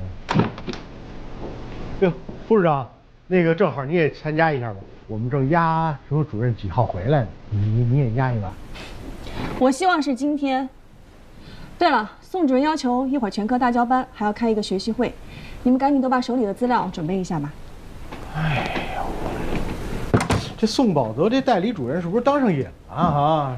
天天开会，烦不烦啊？他以前就爱开会。哎，对了，还有这个江百烈，为什么非得在这个时候辞职？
很快就能找到桥本。谢谢江经理的信任，我努力。各位，在开会之前呢，我先说两句啊。非常感谢大家在非常时期对我的支持。虽然不知道这个代理主任任职多久，但是呢，我一定会在任职期间竭尽全力为大家服务。首先呢，我就要把咱们心脏中心这个居高不下的死亡率给压下来，重振在老主任时期咱们心脏中心的威望。不敢收高危病人，死亡率当然低了。廖主任，我们这个组手术量在心脏中心排名可是前3名。什么叫不敢收病人？我说的是不敢收高危病人。宋主任，您组的情况我还是比较了解的。您的手术量确实很大，但您只收手术好做的，这死亡率当然就低了。老主任在的时候，可没有那么胆小。哎呀，说起这个危重病症啊，那个住院组医师江百烈辞职了。以前急诊交会诊都是由他负责，在新的住院组没有选出来之前，这个会诊工作就由你们重病组先顶上，怎么样？哎，我明白，这会诊呢都是年资低的医生的工作，你们重病组的年资是有点偏高啊。不过，把这工作交给你们，这也是对你们的一种考验呢，是不是？哎呦，哎呦，我最近这个腰椎间盘突出吧，又有点犯了。要不然就是会诊的时候，先把我这个年纪最大的先排除在外。啊，可以。秦主任年老多病，这个提前退休，了解一下。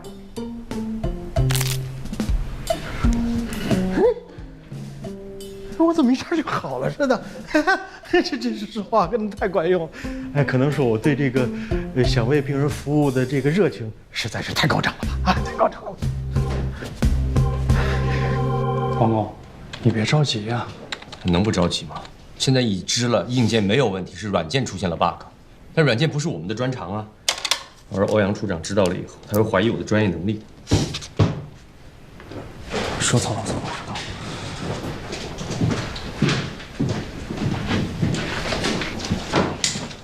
王工，找我有什么事儿啊？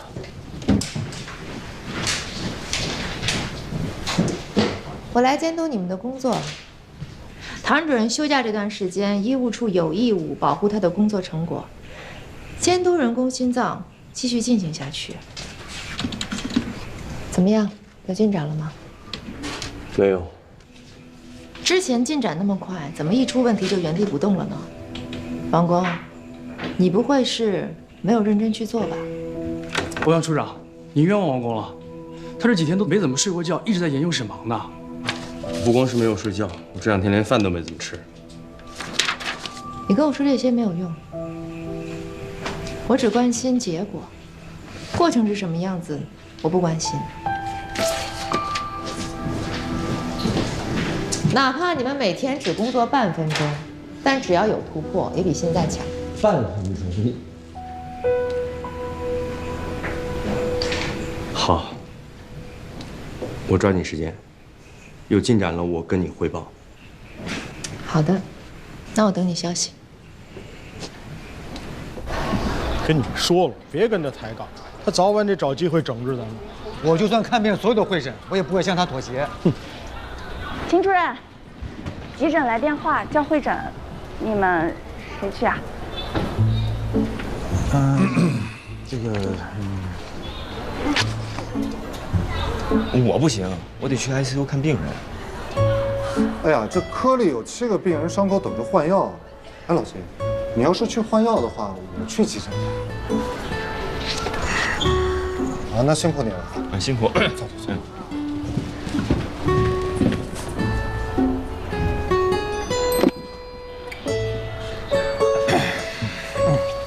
跟他们说，我去。徐主任啊，几床要叫会诊，这病人什么情况啊？你跟我来吧，你一定会感谢我的。你这成固定台词了，凡是来个人都得感谢你一回，是不是？不是，医生怎么还没啊？怎么扎的？被人扎的。哎，是有人抢劫，把李大爷给扎了，就在今天早晨。李大爷就倒在小区花坛后边，被我发现了，我就赶紧打120给送这儿来。要不要打110报警啊？不怕，就是个小贼。哎呀，被人扎了，这够丢脸的。大夫，给我把头拔了，我要回家。大爷，你听我说啊，大爷，你这个刀不能随便拔，你知道吗？啊，你看这刀柄现在，它一跳一跳的，你知道为什么吗？刀扎进心脏了，现在刀堵住了心脏的破口，所以没有大出血。如果你要是把刀拔了的话，你就有生命危险了。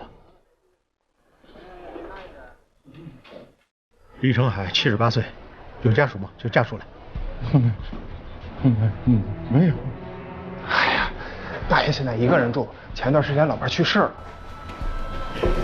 大爷，现在我说您听着啊，您现在这个情况马上要进手术室，我们要扶着刀柄把你的胸给开开，补针缝心脏。如果按不住血或者位置不好，可能还会用到体外循环。手术之前，需要您签署一个手术同意书。如果您没有家属的话，只能您自己签了。您明白了吗？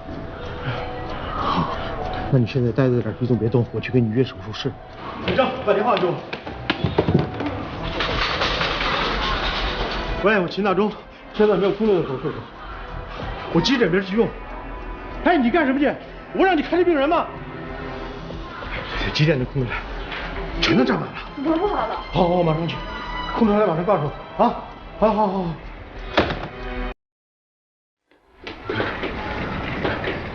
刀怎么拔了？他。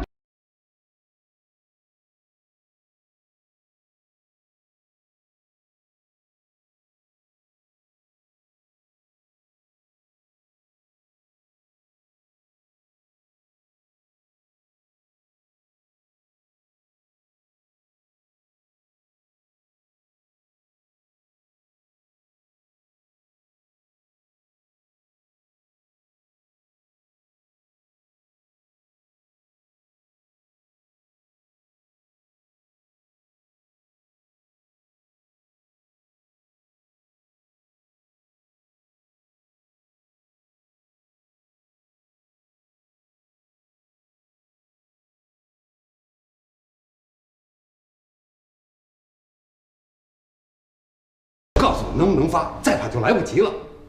我告诉你啊，今天无论如何得给我准信儿，否则我就……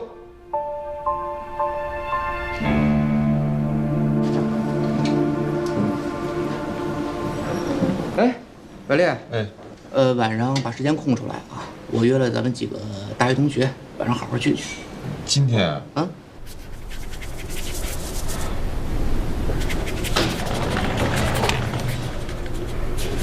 什么情况？还是那个床旁开胸啊？一个老爷子，姓李，78了，让歹徒啊拿刀给刺进右心室，本来呢还没事儿，可不知道怎么着刀柄掉了，弄得挺悬。这不是我当时做了床旁开胸，先把命救过来，这才送到手术室。术前检查做了吗？做了个加急，问题不大。我先进去了，省同志负担。老钱，我刚才啊看见宋保德在角落里打电话，鬼鬼祟祟的，我觉得他肯定是想趁主任不在的时候搞一些小动作。不会吧？他现在人气这么低，再说不是唐家玉来之前了，反正挺可疑的。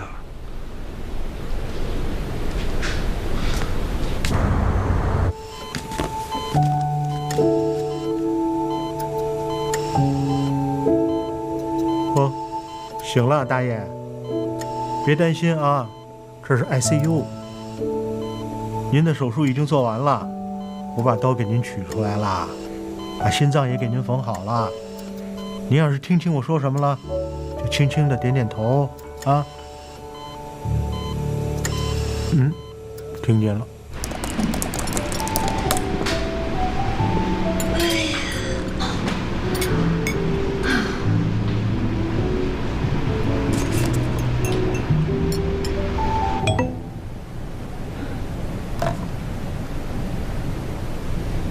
么时候有空，我请你吃饭。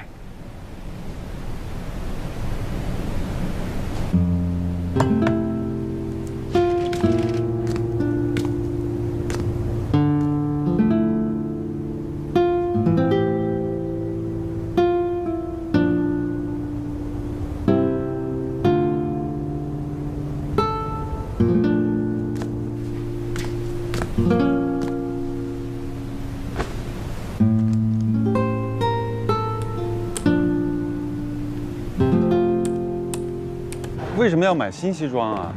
因为啊，你现在穿的这身太 low 了，知道吧？我这个是给我发小当伴郎，人家定做的，完事就送我了。我觉得还行啊，挺合身的呀。你可拉倒，一看就是地摊货。你知道这几年不见，同学都混成什么样了？啊？你不得在同学面前好好的显摆显摆吗？哎，你看这身怎么样？啊？这太贵了吧，疯了吧？没事，我借你钱。你借我不用还啊，我还不起啊。你别忘了，你现在出门可是代表公司的形象。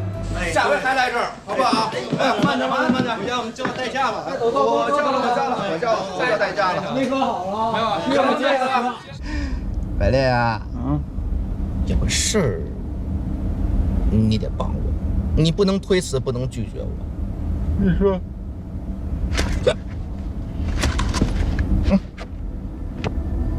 这个呀，是我的一个项目，进口耗材，做胸腔性手术用，功能比老版的好用，但是吧，在医院的推广力度不是那么大，所以我就说你在医院里边，你跟那些医生都熟，你帮我评估一下。评不了，这挂着科呢。秦主任，秦主任，刚刚 ICU 打电话说李成海心脏骤停。心脏骤停了？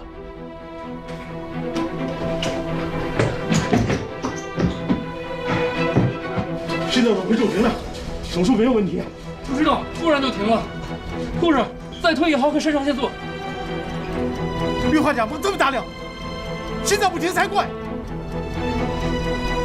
准备，探头镜呢？高糖胰岛素，准备出站通电，200焦耳。离手。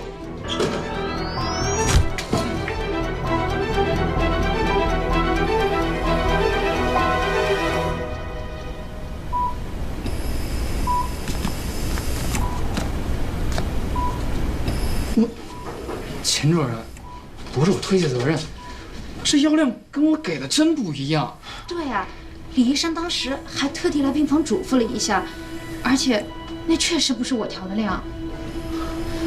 你们确定？确定。当时我还开玩笑说别唠叨，这是基本常识，骨钾过量可是心脏要停的。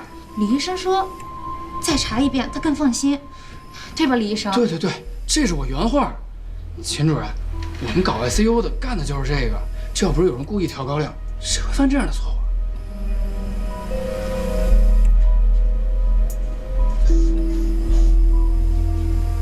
你们说这话的时候，病人醒着呢吗？醒着呢。这样啊，回头给他加个束缚带，把他手给绑起来。他要是问起来，你就说他醒了，怕他乱动，手再碰到伤口长不好啊。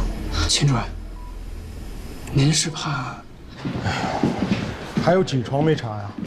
就剩 ICU 了。ICU 早上7点我去看过了，昨天手术那大爷身体素质不错的，又是一个单纯的心脏修补，今天已经好转不少，估计下午能转出来。这个李成海昨天晚上心脏停了是吧？怎么回事？这事儿是挺诡异的，我查清楚了告诉你。哎，老钱，一会儿要没什么事儿的话，我想先走了，因为我干嘛呀？我知道今天是周6，那你也不能跟周达似的，一到下班点就赶紧想着回家呀。再说咱们这儿正缺人手。哎呀，不是，今天不是王雪纯的葬礼，我是想代表咱们组去的。毕竟从上次供体到现在，他也是咱老病人。那应该的。那去吧，代表咱们组送个花圈。走了。拜拜。又是张伟了，你别老今天又想着那么早回去。我是正常下班时间走的。白烈，早啊！哎，早。哎，那材料。我昨天回去倒床就睡了，就给忘了。我刚开始看，我看一半了。哎，没事，不着急啊，下午才开会呢，慢慢看。行。那个会上，你得积极发言啊。你刚从医院出来，江经理肯定特别看重你的话，啊？知道了。哎，早。早。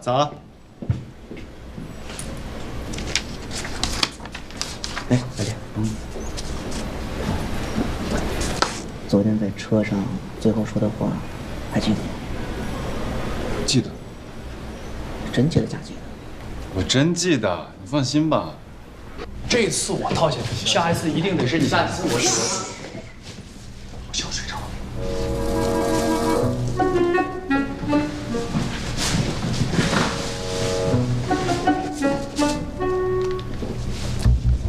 我想到解决问题的办法。王哥，你没睡着啊？没睡着。我跟你们说啊，软件问题彻底解决了。来看看，这是由于极端条件下数据计算溢出造成的。这是计算机编程普遍存在的问题，越是常见就越是容易被忽略，竟然被咱们遇到了，太好了，知道问题就知道怎么解决了呀。王哥，你快吃点儿，熬了这些天脸都尖了。尖了吗？王哥，这么大个好消息，要不你主动去趟医务处给欧阳处长汇报一下，也省得他每天都过来监督咱们，不是？就是，也显得咱们积极配合嘛。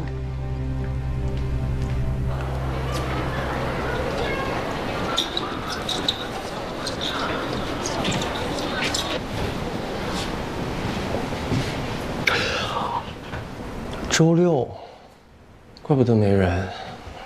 那刘副院长想换人的原因是？你看啊，这人工心脏送检之前说反复测试过都没问题，可是一送出去就出问题了。我现在深深怀疑王海明和他团队的工作能力。虽然这次人道主义豁免的手术没做成，但是我们院大力支持研发的态度已经传出去了。有一位和另一个医院合作的工程师联系我，说想跳槽过来。这位工程师呢，我也见过了，人家挺会来事儿的，不像王海明那样那么奇怪。王海明奇不奇怪我不知道，我现在怀疑刘副院长您的忠诚度。什么忠诚度？做人的忠诚度。遇到一点困难，您先是想接受瑞士公司的橄榄枝，现在又要中途换工程师。刘副院长，不管是从契约精神，还是到私人人品上，这都有点说不过去吧？哎呀，这怎么就上升到人品问题了呢？我这也是为我们医院的前途着想啊。那我就告诉你，作为医务处长，我不同意你换王海明，一点儿也不同意。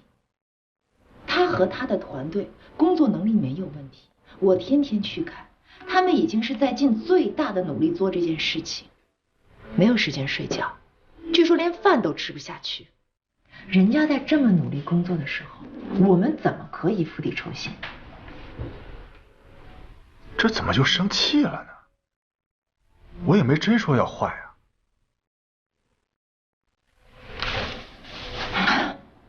希望您以后不要再提这样的建议。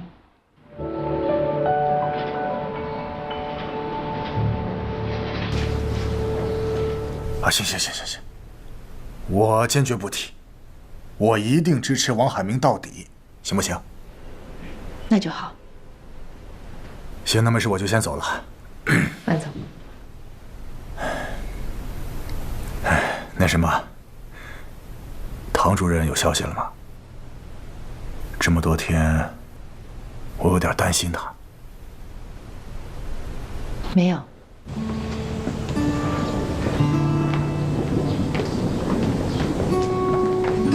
罗医生，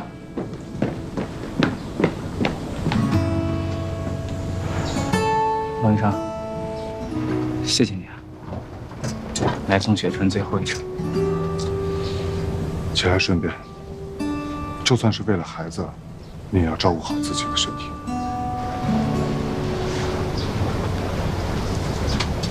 唐主任，他还好吗？主任他休假了，连我们都不知道他在哪儿。啊，他会回来的。等他回来的时候，麻烦您把这个交给他。你放心，一定给到主任。老爷子，哎呦，醒了。罗护士，把那个束缚带给他解开吧。啊，现在病人清醒了，哎，他就碰不到伤口。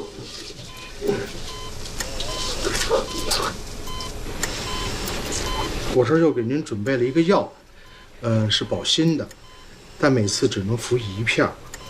间隔的话最好过6个小时再吃这2片，可不能一块儿吃啊！如果一块儿吃了的话，可能会有生命危险的。那我给您就放在手边这儿吧，好，那您休息啊。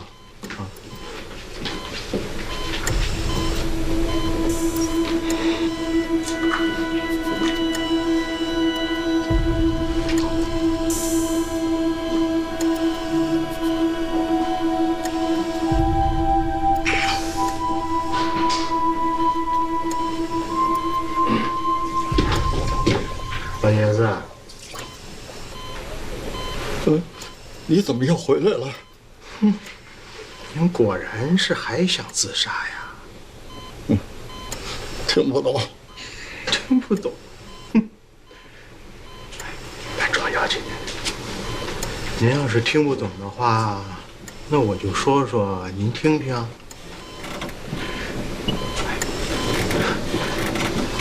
您是因为啊，老伴儿去世了，觉得内疚，才想了断自己。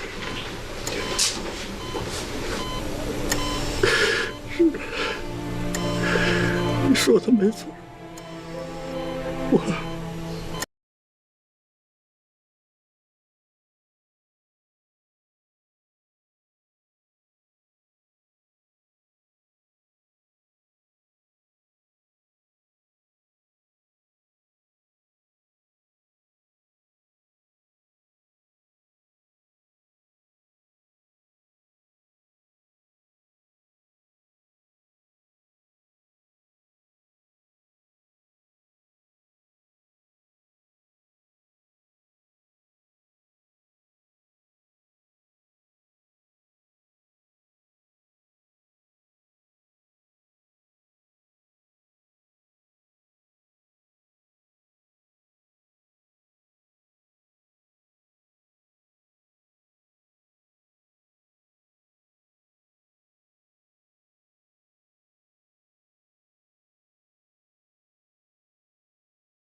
幸亏您碰到我了，这要是让他知道别的人都在拼命的想活，只有您这玩了命的想作死的话，他都说不定会骂您一顿呐。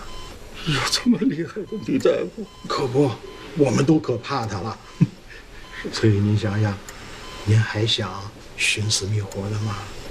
好，您休息吧啊，休息吧。哎呀，来不及了，我吃了那个药，2片。钟大夫，你给我洗胃吧。老爷子，那个呀是维生素，祝您健康长寿。维生素。哎，老钱，搞清楚了没有？哎呀，跟我想的一样啊。哎，你不是说宋宝要搞什么事情？我正要跟你说这事儿呢。要说这宋宝刀干的那些事儿，还要是比他更成功。陈州刚才发完言了，那关于陈州说的这个胸腔镜耗材的项目，还有谁要发言？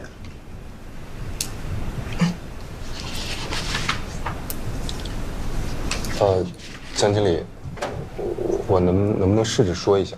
可以啊。我给大家介绍一下啊，这位是咱们公司新来的同事江百烈，他呢是从安和心脏外科转过来的专业人士，来，大家掌声欢迎一下啊！来，百烈，你说。这个新耗材跟旧耗材相比呢，其实它在本质上，没有什么技术的优势，它只是把一些名词换了一种说法。乍一听好像觉得它具备技术革命性，但是就是像我这样的大夫看了以后，就会觉得那些东西好像不太实用。再加上这个耗材的开包费很贵，我自己觉得是不太好推广哈。其实我觉得这个项目的最大的问题就是，他没有为病人去考虑，他没有真正的了解病人的需求到底是什么。如果还要增加广告的投入或者资助医学研讨会的话，我觉得只是增加了成本。江经理，我觉得能不能大家同时一起帮着讨论讨论，看看能不能怎么去把它再完善一下。不用讨论了，这个小江啊，把我心里想说的话全都给说出来了。真的，我当时我就是跟你一样的感觉，东西不好卖，不是因为它广告做的不到位，而是东西本身有问题。行了，大家没什么事情，先散会吧。那个小江，你留一下。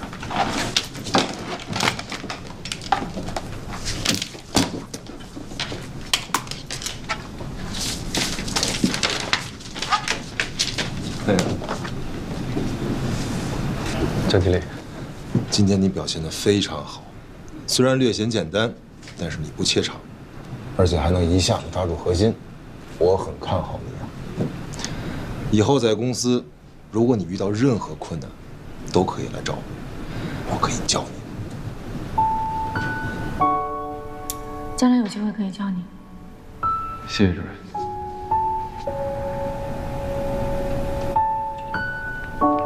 谢谢江经理。回去吧，好好干。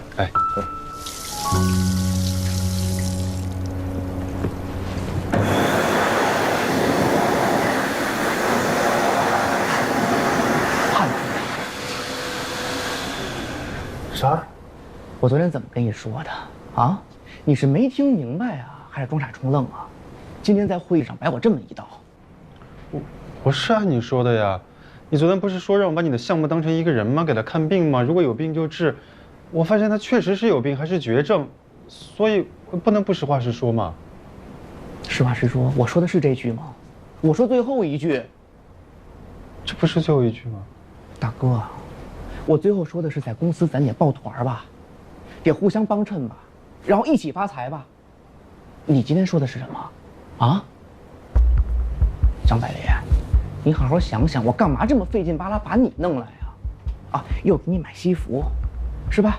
又给你订盒饭，我钱多，我吃饱撑的，我有钱没处花了，我还不是看在经理赏识你，想给自己拉个助力。还有我那个项目，筹备了几个月了，我还指望他分红呢，你这么一闹，直接给暂停了。江百烈，你是不是成心你故意的吧？啊？我不是故意的，我真的是实话实说。就你这个项目，它最大的问题呢是没有替病人考虑。如果你真的能替病人 ，stop， 白莲，咱不要病人的好吗？我们是卖医疗器械的，只要怎么想着把东西卖出去就好了。至于病人，那是医院的事情，跟你没有关系。沈白莲，你在医院真的是待傻了，你已经不是大夫了，不是医生了，清醒一点 ，OK？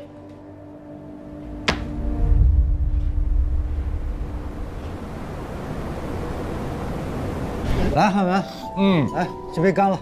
干了。干了。哎呀，咱俩多长时间没一起喝酒了，真的是。药水，不行了，太快了。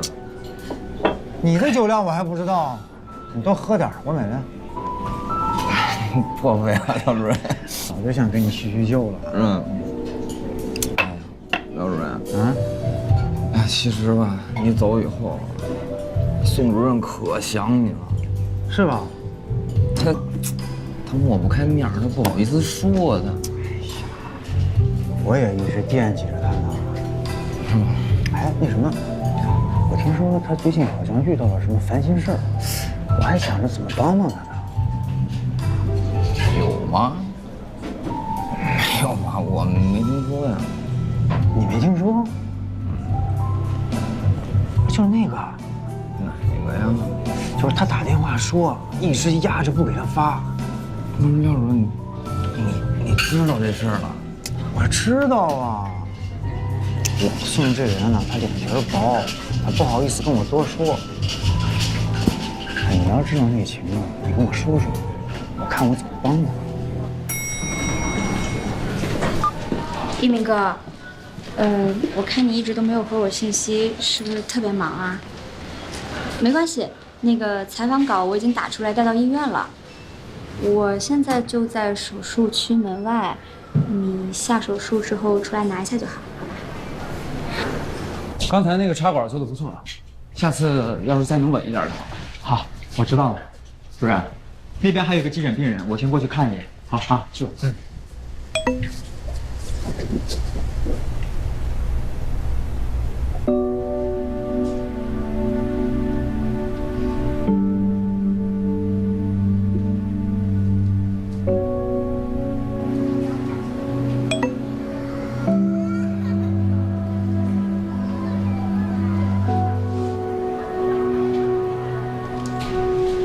叶主任，欧阳处长，你怎么在这儿？一会儿有一台肝移植，捐献者的遗体我要亲自放。哦，辛苦了。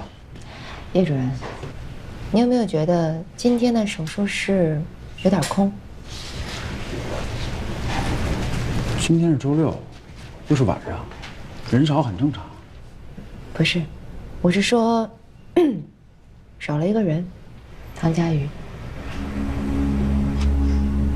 叶主任，我知道唐主任在哪儿，所以想请你帮我一个忙。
6馆，谢谢。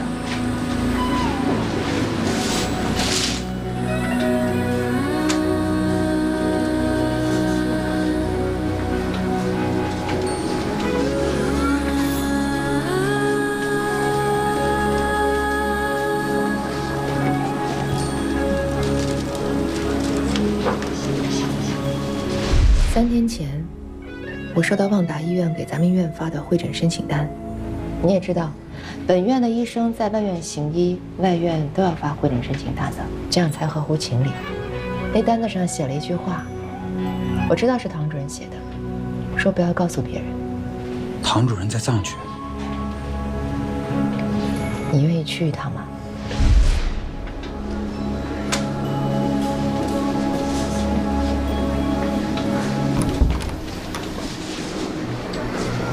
医生，医生怎么样？怎么样？放心吧，你们孩子手术很成功，估计明天就能见到他了。谢谢。你们到那个等待室等一下，一会儿护士会给你们交代细节。好，谢谢。不客气。